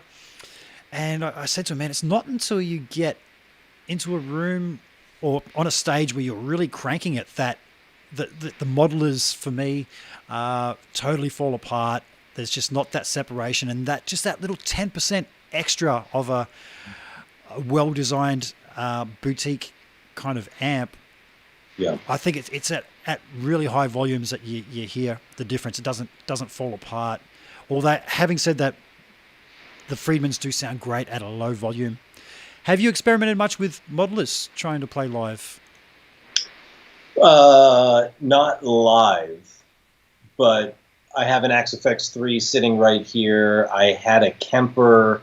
I had the earlier Axe-Fx's. When I was young, I had a Digitech 2101, I believe was the big thing back in the day. Yep. I'm open to trying everything, but one thing I can't stand is my time being wasted. And what I use the Axe-Fx 3 sitting here plenty, but I use these for everything. I'll plug into this thing every once in a while just to kind of flip through it and get some cool sounds. And I did a Facebook Live thing not too long ago. I was just plugged into a beautiful ambient delay. It's an awesome tool. There's no doubt about it. I just want something that gets me my sound immediately with no software or firmware updates ever. And all I have to do is turn it on and flip the standby. And there's my sound. I don't want to mess around with, menu after menu. Some people love that. Some people really are into that as part of their rig. And then you hear people getting modelers and for the same price of one of these, I have all the amps and all the effects now. No, you don't. Well, it's an awesome thing. I mean, it is a nice kind of Swiss Army knife of everything. But, having the real stuff, and in the other room I've got Mesas and Orange and Fenders and Voxes, and I've got I've got a Marshall Plexi, Super Lead, blah, blah, blah. I'm not here to list the gear. But I've got the real stuff, and when you compare this to that, it's an approximation. It's not the real thing, and it's an approximation. For some people, it works amazingly, and that's all that matters, Yeah. To me, it's like live and let live. I don't care what you're using, If that serves your purpose, awesome. My purpose is to play, not to constantly update.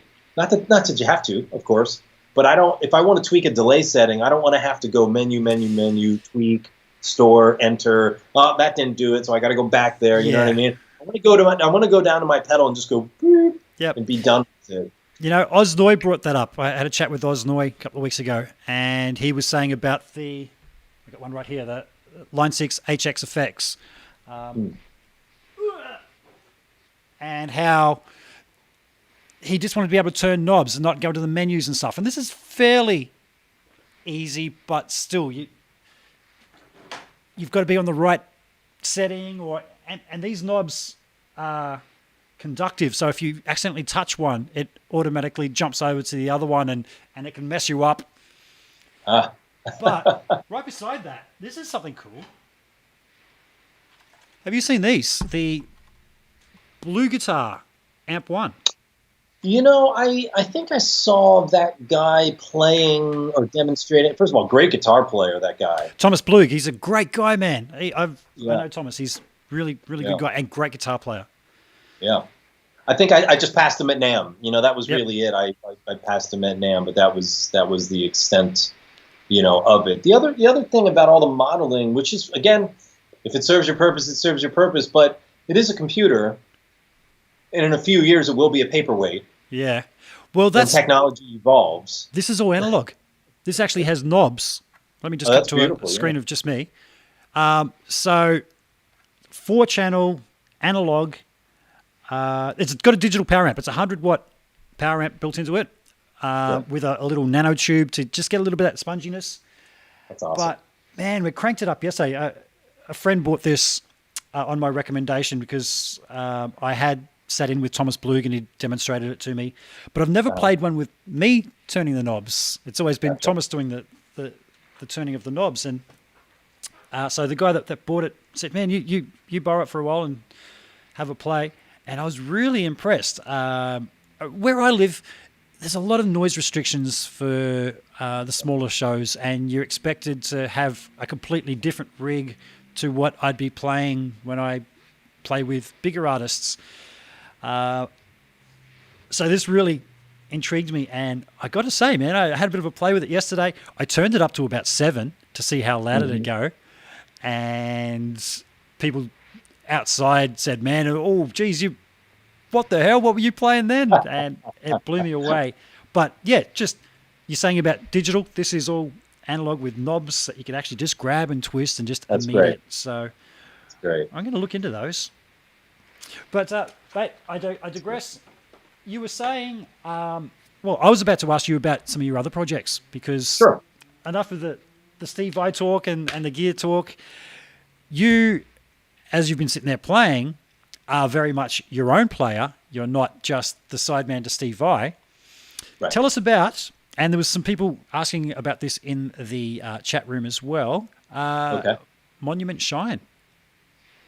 Yeah, Monument Shine is a band I started a little over a year ago, and it was just to get back to those roots I'm talking about when I was a teenager, just writing, fun band with a singer, because in my adult life, I've only done instrumental music just by circumstance, really, which has been a blast, and I always will do some sort of instrumental music just to kind of serve the musician, or I should say more the guitar nerd side of me, just to have different outlets, and that's why I do different projects. It's just to have different outlets. I'm working on an acoustic record right now. I put one out in 2012, just nice, chill, unaccompanied acoustic. It's one guitar. There's no layering. It's very simple, but it has a certain vibe to it that I really like to do every once in a while. So I'm working on the second one now.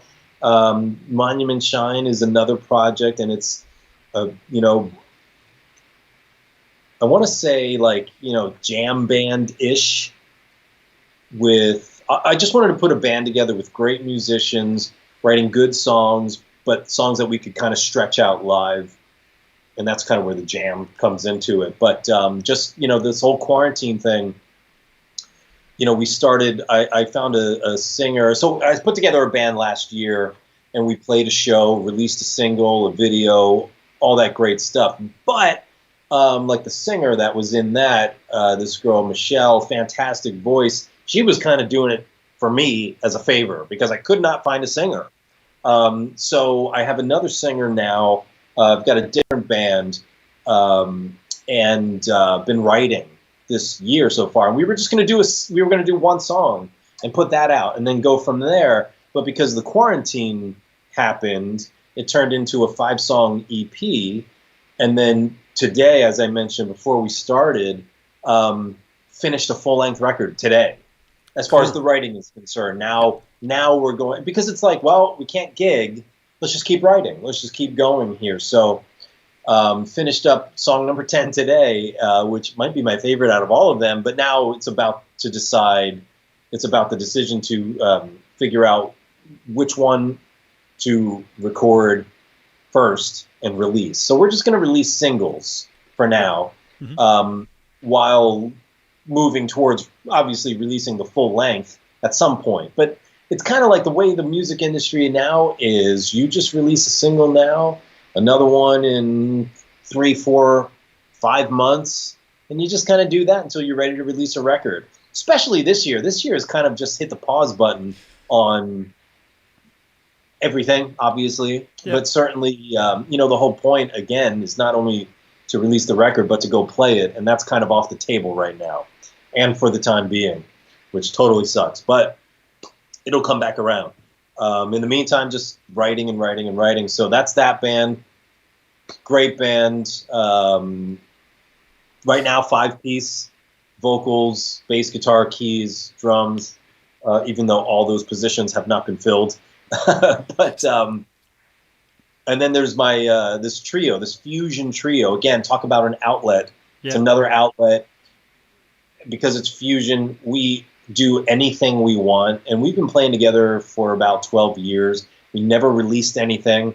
Because the whole point of that band was I get off tour, we get together, we jam, and then we go play a bunch of shows. So we were playing shows, on the East Coast here with no record released, which is kind of dumb. You should have something to sell at the not just sell, but just have something that people can walk away with, right? Yep. But the whole point of the band was no work. The whole point of the band was let's just get together and have fun and play.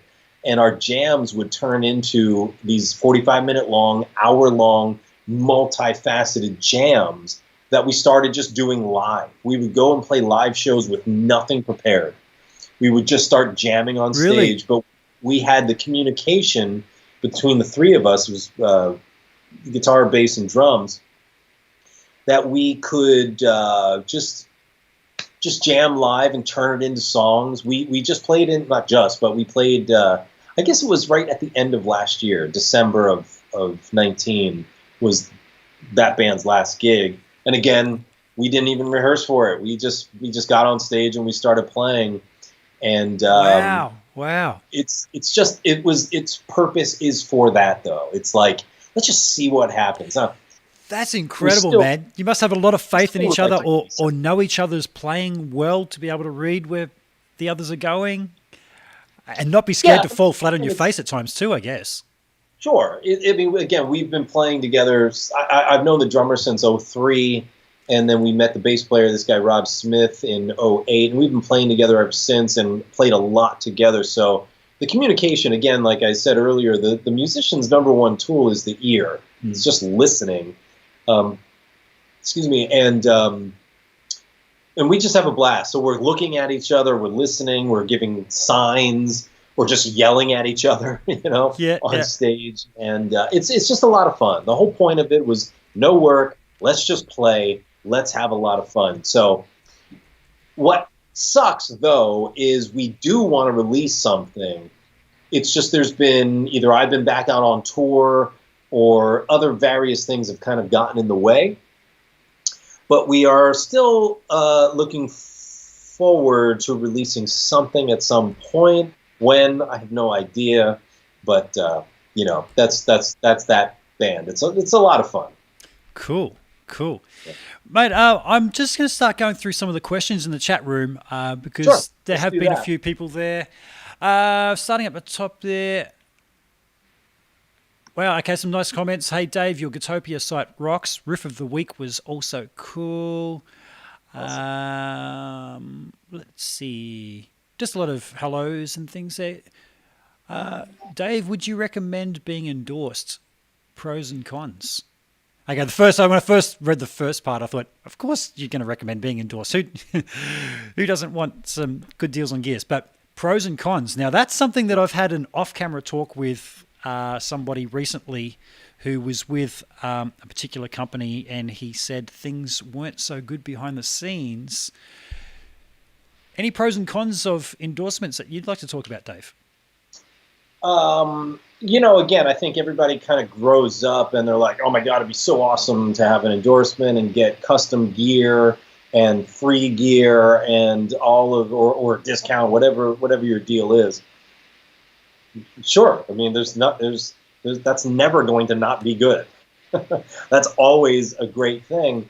It just depends on the situation because again, I mean, all anybody has to do is think about you are the company and somebody is saying to you, give me free gear.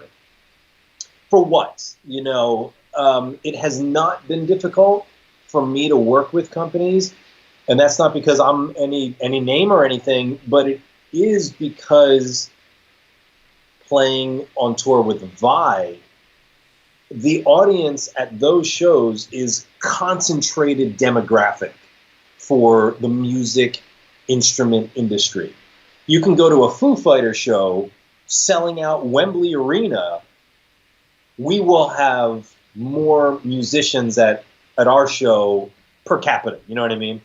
a more concentrated group of that. So to get gear in front of that particular audience behooves a lot of companies.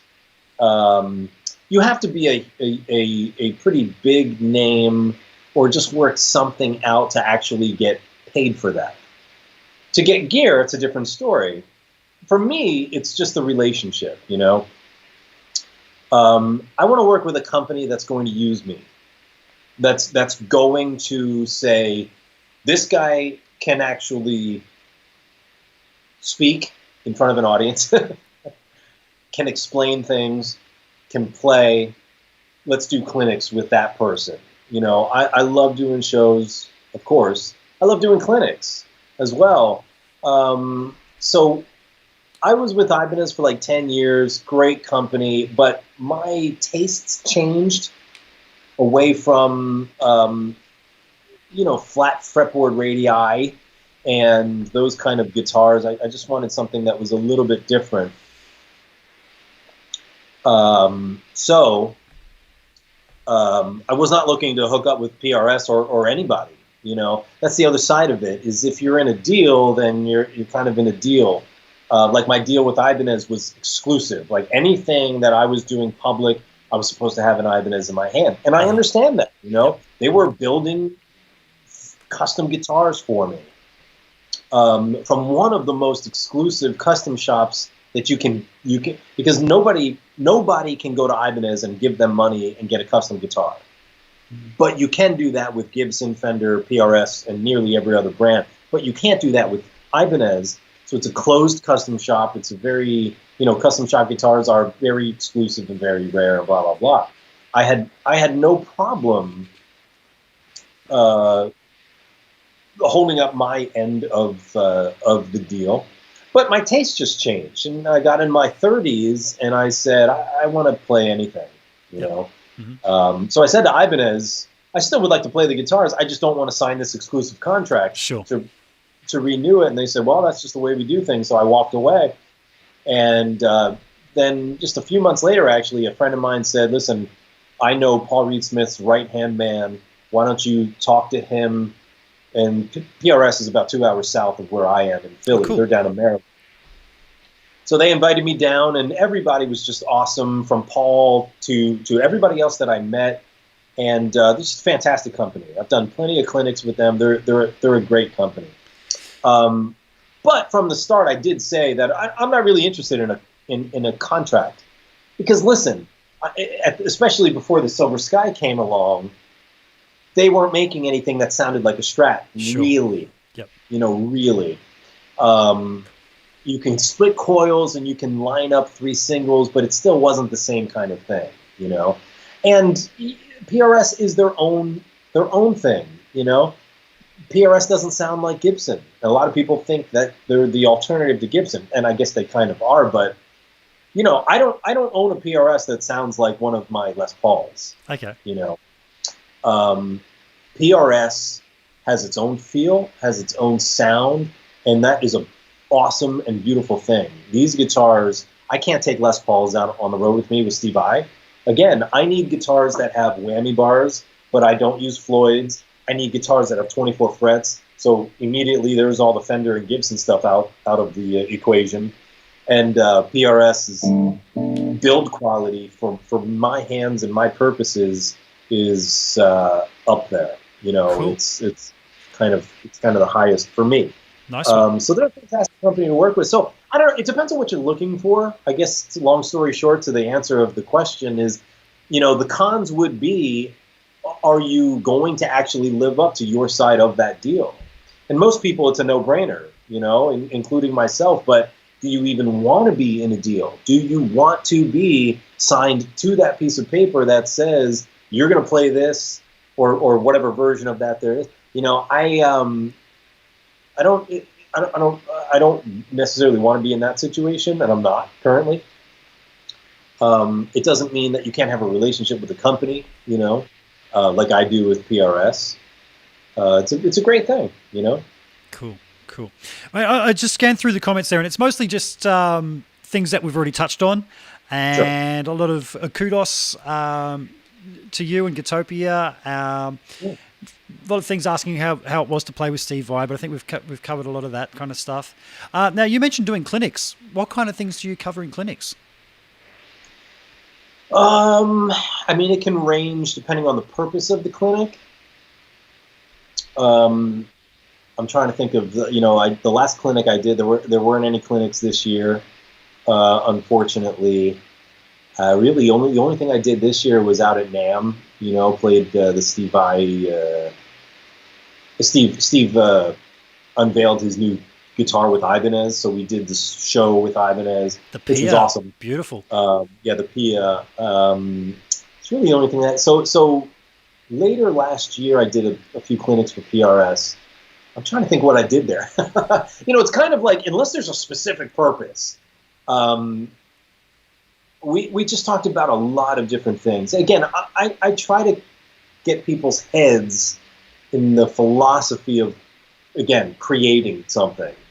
I don't care. Again, I try and tell people it's not about all the technique and stuff. If you know 2 notes, we can just go.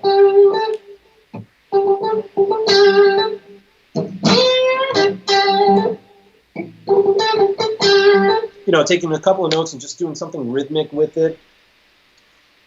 You can start to feel the pulse that's involved, and you can start to get people's heads moving. You're making music. That is the goal. So I think the last couple of clinics I did was kind of all about that stuff, and again, demonstrating very simple stuff that you can do. And I always say, we were talking about rhythm. I say on Gootopia constantly, you have to be the rhythm player first. If you don't know the chords in the song, that even if you're jamming over it, I can guarantee most people go to your buddy's jam track channel on YouTube and they disregard the chords. They just look at what is the key center and can I plow over everything with that? And that's fine. But if you don't know the changes, you might be missing out on choice notes from that key center, or God forbid, a key change, or a meter change in the middle of things. You got to be the rhythm player first, and that starts with just doing like I was doing earlier. Just take a chord.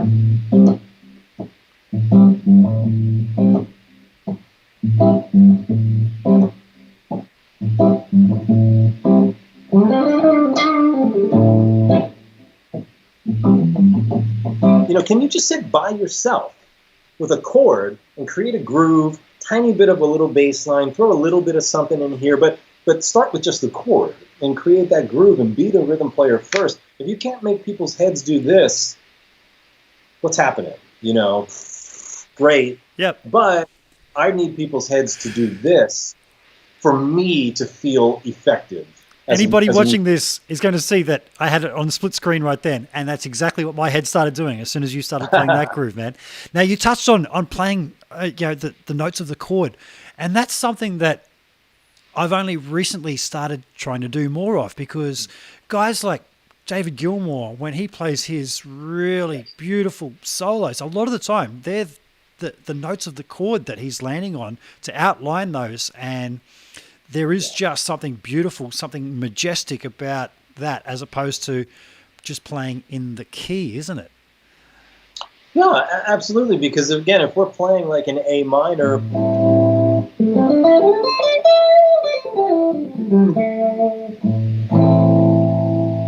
and then let's say we're going to go to a D7, we can't play A minor anymore. We have to switch to Dorian.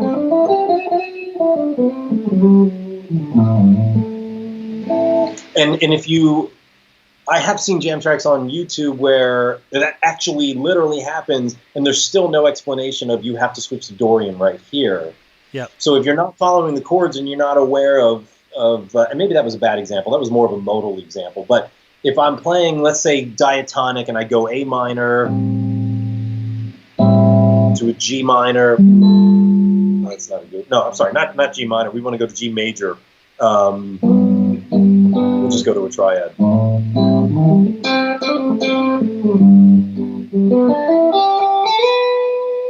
Something like that, where all I'm doing is I'm still thinking A minor over that G, but I'm pulling out a G, B, and D from the A minor scale. And if I'm not aware of what chord I'm on, I still might play key center, but I may not choose. Not that you have to all the time, because that gets obvious and predictable. But, pull out some of those chord tones if you really want to lock in melody and harmony. G, B, and D being the three notes from that G major chord, but, just being the 2, the 4, and the 6, the 7 of A minor, if you can recognize that and your brain can process that, you're going to connect much better. That's why, again, you gotta be the rhythm player first, let you know when those changes are, what the changes are, and when they're occurring, and then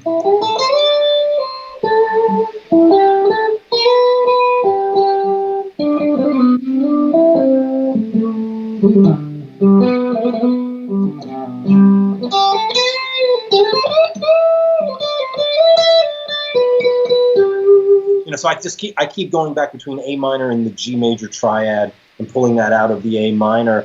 And even without the help of the chords, you should kind of be able to hear it. You should be able to tell.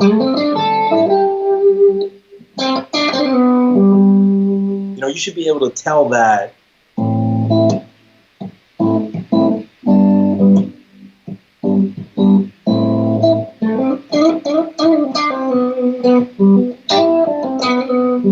We should be able to just simple stuff, but we have to master that stuff before you can get more complex with maybe key changes, quality changes. And again, all I'm doing is thinking key center, A minor, but chord scale, and not even chord scale, but chord tones to pull out of my key center, and then we just have that beautiful melodic connectivity that won't happen if you're only aware of the key center and not the chords. Just kind of the way that I think about it. Very cool. So one of the comments there from Chris Alexander was that Gootopia's jam tracks are great. Gootopia is the best $20 I spend each month.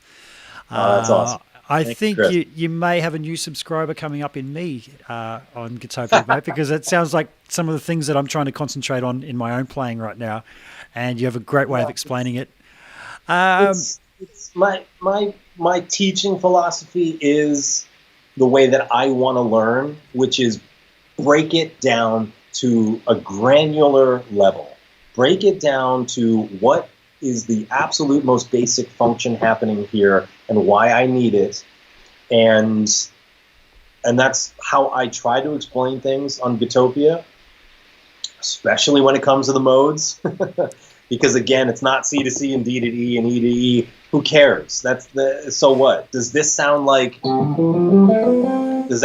A Aeolian or B Locrian? It is, but it doesn't sound like that. And that is proof that if you just play those scales like that, it's nothing. It's what is the scale? What are those notes? The new order of the notes. What is the root, the quality tones, and the modal note? And that's what has to be recognized. And then you'll have the modes. And you won't stick me in the naughty boy corner for asking how we actually use that, like my high school teacher did. No, not at all. Not at all. I'd really like to cross paths with that guy and just let him know how. Just poor guidance. Yeah. How he had an opportunity to nurture someone with a natural talent, but he chose to work against me. I had other teachers that were complete opposite. My film and TV teacher from high school, I bumped into him, and this is 30 years after leaving high school. I bumped into him while I was having a beach walk a couple of months ago, and not thinking if he would remember me at all. And I walked up to him, and Eddie Leon, right? And he's just looked at me. He's just gone, "Wow, Ricky Hollis, are you still playing the guitar? Tell me you're still playing the guitar." And I was like, "Yes, I am." But yeah, he was my film and TV teacher, but yeah, he still remembered. But we had a question there from Shane of Shane's Guitar Channel. String gauges. Did you ever change the heavy string thing? And do you use any products like Fast Fret? I do not use any Fast Fret or anything like that. Maybe I should give it a try. Do you use coated strings at all? No. I don't. I use Ernie Ball for most of what I do. I use 10 to 46. On some of the Strats, I've been going slinkier and putting 9s on some of them just to make them purposefully really slinky. I do not subscribe to the 13s on a Strat, which Stevie Ray did not play. He might have tried it, Really? but he was not. He played 11s. Okay. That's out of his tech, Renee. That's out of his mouth. Yep. But you know, nobody cares. Just make it sound good. You know. So I'm gonna make myself comfortable as possible. Comfort is priority in life to me. As long as I can maintain my tone and my tonal needs, I'm not going to work any harder to bend this note. If I told you that was 13s, you would believe it was 13s. Anybody would, because you can't tell unless you're actually A, B, C, D it with 9s, 10s, 11s, and so on. Whatever. I don't care about that. I mostly play 10s, some 9s. If I detune to E flat, I'll go up to 11s. You know, at that point. One of the benefits of having a beard, I get hair in my mouth all the time. Man, I tried 8s recently. I picked up a friend's guitar and I was, man, your guitar plays great, but your action's not that low. What's going on? He said, they're 8s. And he gave me a set to try, and I was having issues with tendonitis at the time.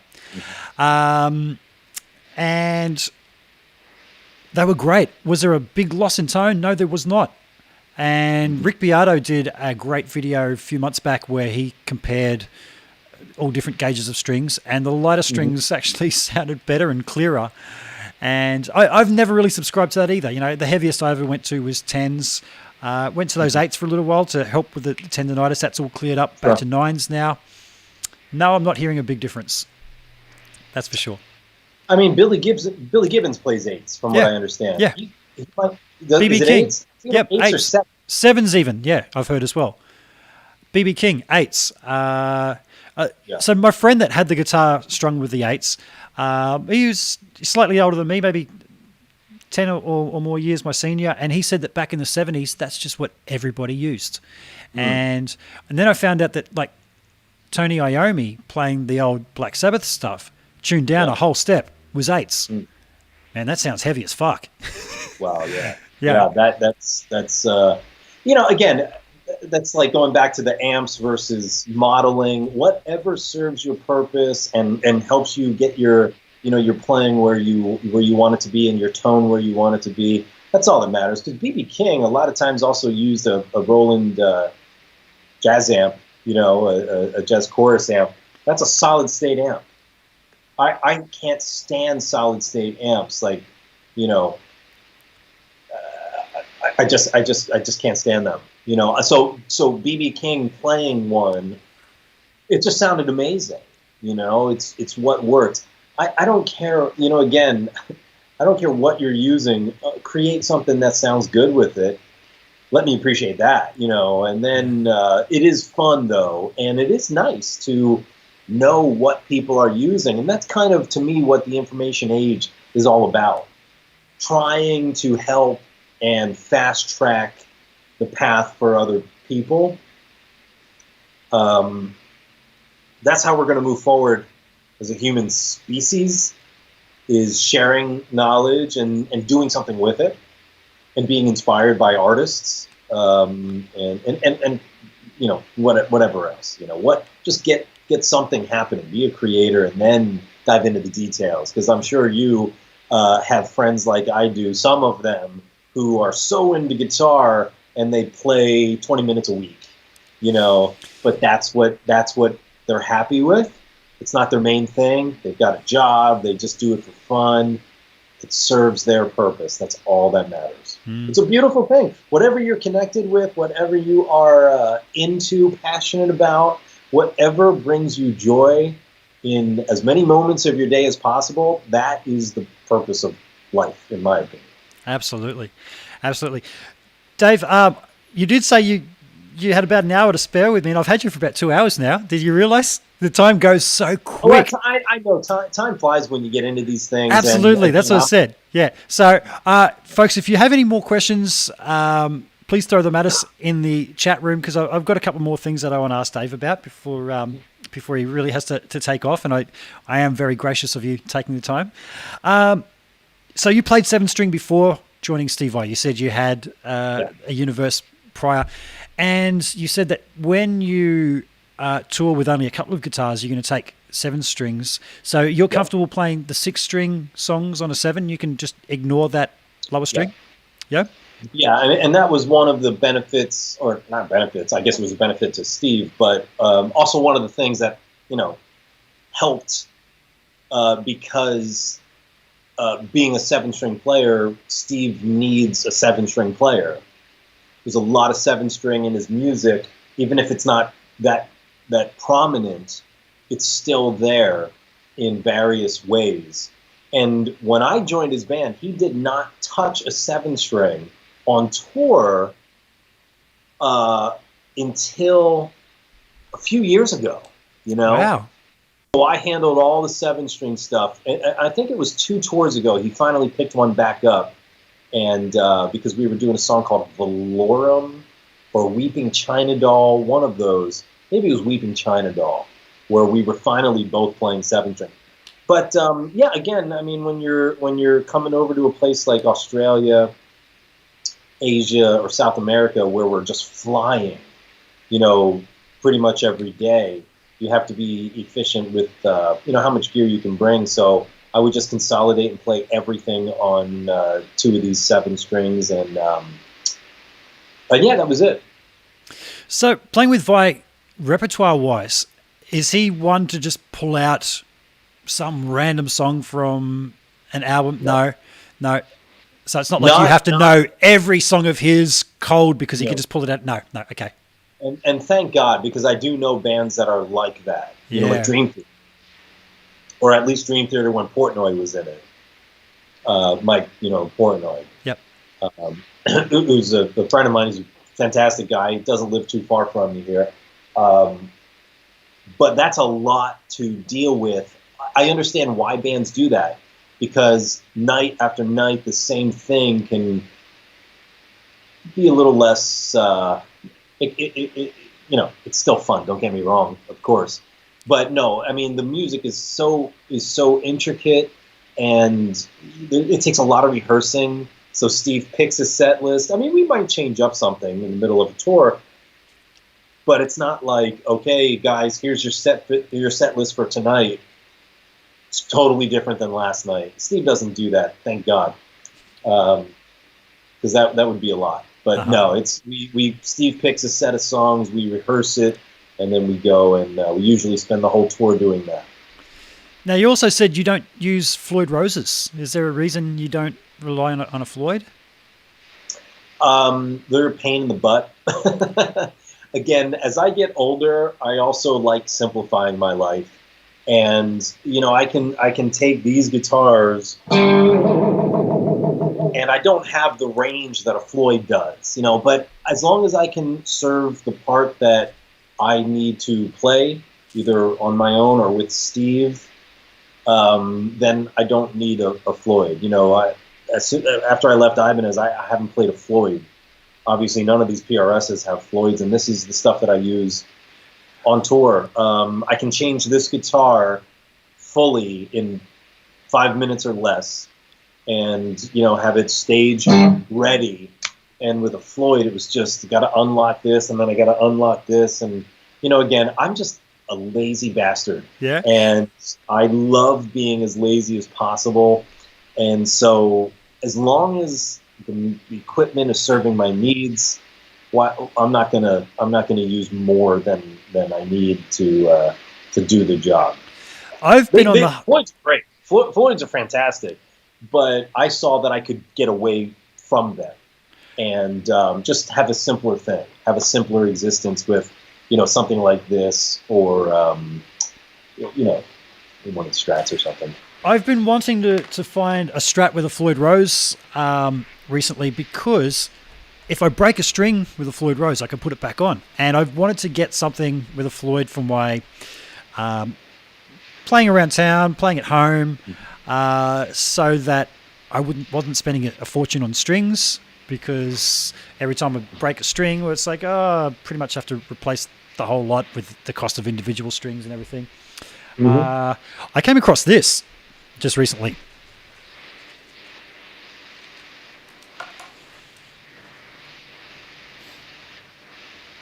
Valley Arts. A Valley Arts. Oh, okay, yeah. So I put on Facebook, hey, does anyone have a Floyd Rose? A Strat with a Floyd Rose they want to sell me? And a friend said, hey, my old Valley Arts has been sitting in the corner for years, untouched. It needs some loving. And man, the neck is so broken in on this. It's not funny. Just that really nice rounded edges and everything. Unfortunately, it needs a new Floyd Rose. All these starting to strip, but you can get them cheap enough now. But the EMGs and everything, I have been talking to one of the best guitar builders in Australia, Charles Cillier, about possibly just spending some money and getting that one nice guitar built that you keep for life. And I told him that this came my way, and he brought up the fact that back in the 90s, there was a whole crew of people playing these, and he was doing work on them, and they just didn't sound that good. And I've got to say, Christian, if you're watching, sorry, man, I'm not to speak ill of your guitar, but I actually got the pickups all working in it last night, and it just doesn't sound that good. Now I know, because I had one of these, which was one of my main guitars through the 90s, 2000s, and I remember why I sold it now was because just didn't have that stratty quality. And I think it's the EMGs, to be honest. It could be the EMGs. It's definitely also the 24 frets. Yeah, this is that's a big thing. Mine was the full. This one's a 7/8 body with a Gibson scale length, whereas mine was the full size body with the 22 frets. And yeah, that's a big thing of the position of the pickups. Which was another reason. Man, I got a spare body back here that I should put that on, that neck on. Give it a try.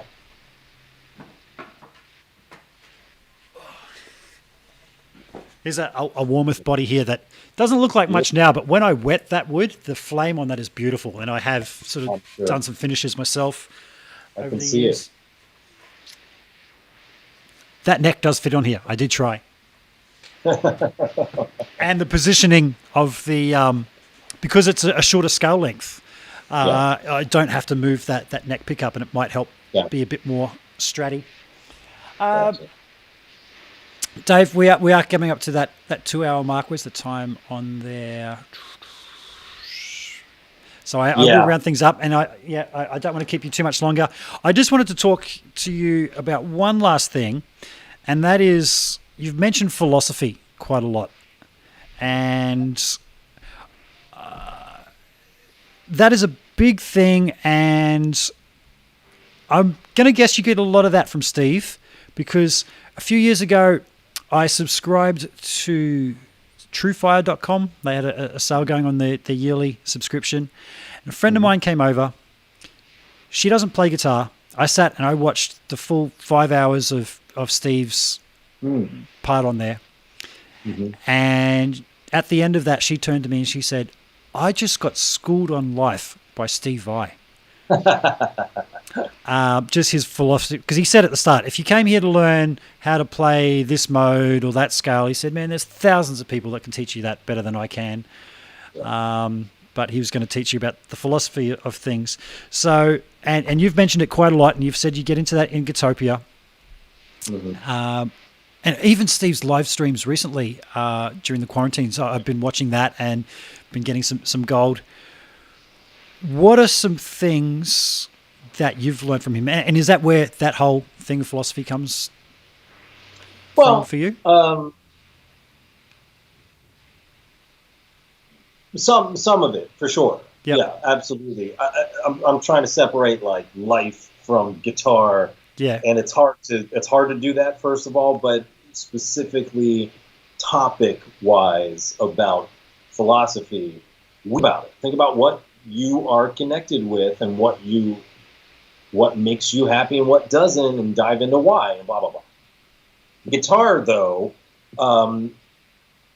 while some of it is absorbed from watching a lifelong master of their craft like Steve, experience is the only teacher.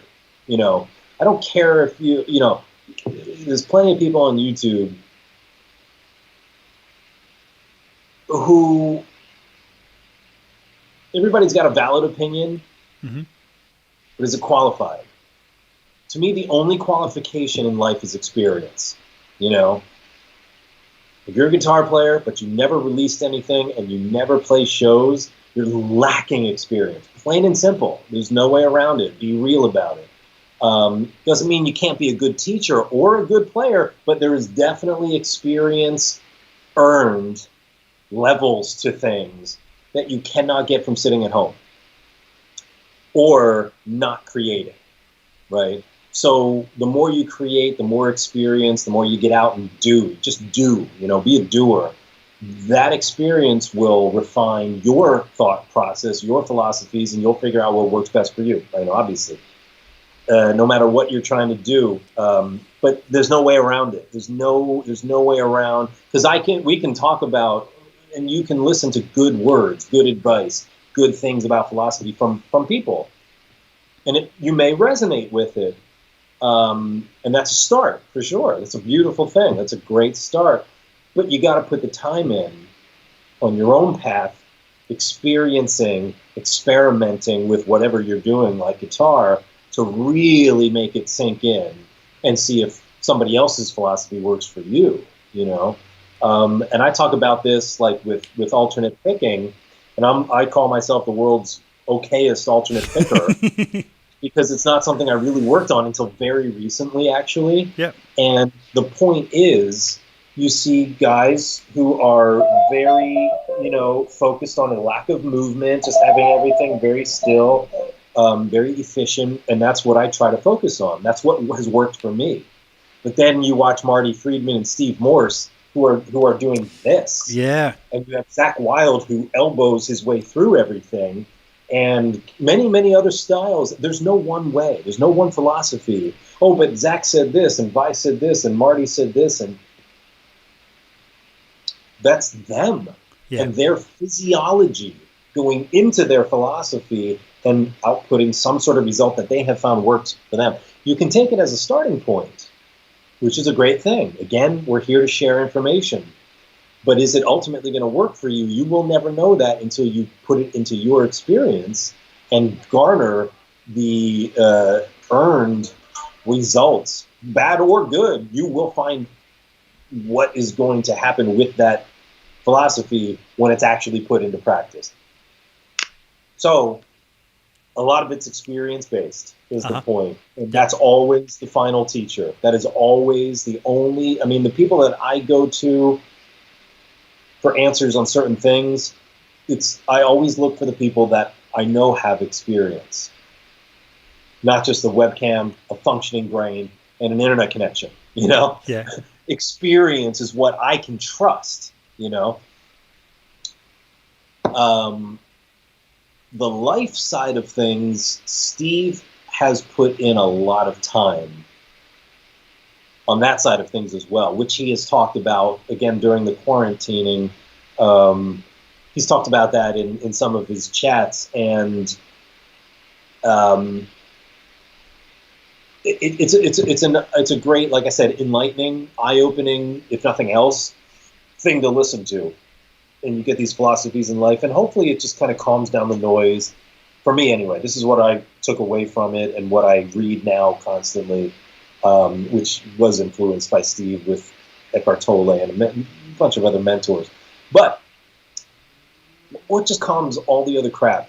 And we need this all more than ever now, especially, I don't know about in Australia, but in America here, we have a health crisis that has turned into a political shit show.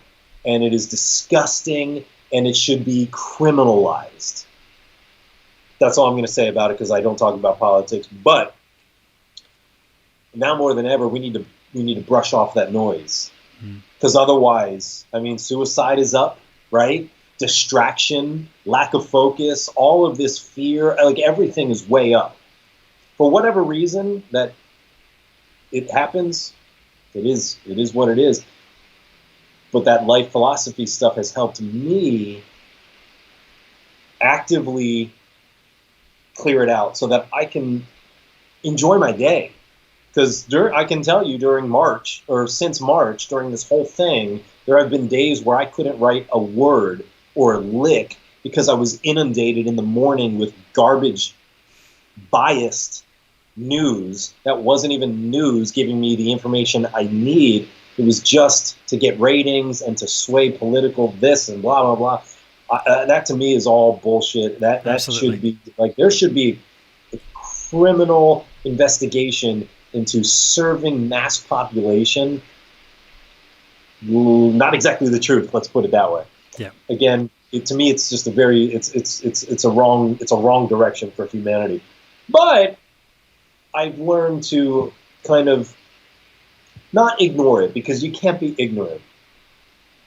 But you got to get on with your day. You know, you have to get on with what your purpose is for that day. And those philosophies that I'm fortunate enough to spend a lot of time with Vi, and we do talk, I'm not kidding, every single day on tour, we get into these conversations. Well, this is bothering you. Why? Let's figure that out so it doesn't continue. Is it this thing that's staring you in the face, or is it something that happened years ago that is a reflection on what is staring you in the face, and it's just you're dragging it through life? Like those kinds of things that you know, it takes time to dive into that kind of stuff. Yeah, absolutely. But it's a really great thing. It has nothing to do with religion. You know, the word spirituality comes up. I don't care what you label it, but it's certainly not a religion. It is a spiritual based thing more than anything. But it's just, for me, it's just about, I resonate with that. That helps me get through my day. That's all I need, you know. If it works for me, then that's all I need, and it's not malicious, hurting anybody else. I'm not preaching to anybody else about this, you know, whatever it is. That's the stuff that I've taken from Steve, and he has put a lot of effort and time, study into those kinds of life philosophies, because that will trickle into your purpose, your art. At least from what I have seen. Absolutely. Man, hey, something just popped into my head just now. You said earlier that you're more, when it comes to guitar tones, you're focused on things that you don't like and frequencies that hurt, like 3K, etc., right? Do you know, I've only found this out recently, do you know why 3.25 is such an annoying frequency to humans? It's the resonant frequency of the ear canal. I did some work at a hearing specialist last year, and I had to leave the company. There was only one person that I met, one audiologist in the whole company that actually knew anything about hearing or anything. Everybody else had gone to university and learnt what they needed for the job. When I asked them some basic questions like, hey man, does wearing noise-cancelling headphones as hearing protection, is that actually going to be worse because is there a doubling of sound pressure because it's taking the outside noise, flipping the phase and giving me that? And they're just looking at me blankly like, the hell are you talking about? And there was one guy that I met. He was an older South African guy. And he said to me, when are you going to start your studies, man? Because you know more about this than most of these other people working here. But he brought that up. He said, do you know why 3.25 hurts? And it's because that's the resonant frequency of our ear canal. It makes perfect sense because I hate that frequency. Yeah, that's why. Like on anything that I record, like if you know, I have not put, admittedly, nearly any effort into marketing Gootopia. Yep. It's changing with the new platform. Yep. But I do put out little previews. Yep. So you can kind of hear what's happening in the video. You can hear the guitar. the jam tracks on Gootopia, etc. Again, it's recorded all right here with this stuff. But in my saved EQ template for my guitar, there's a permanent dip. It's not much, Yep. but I like to pull out that 3 to about 3.3, just a little bit of a dip there, just to get that a little bit more out of the ear. Yep.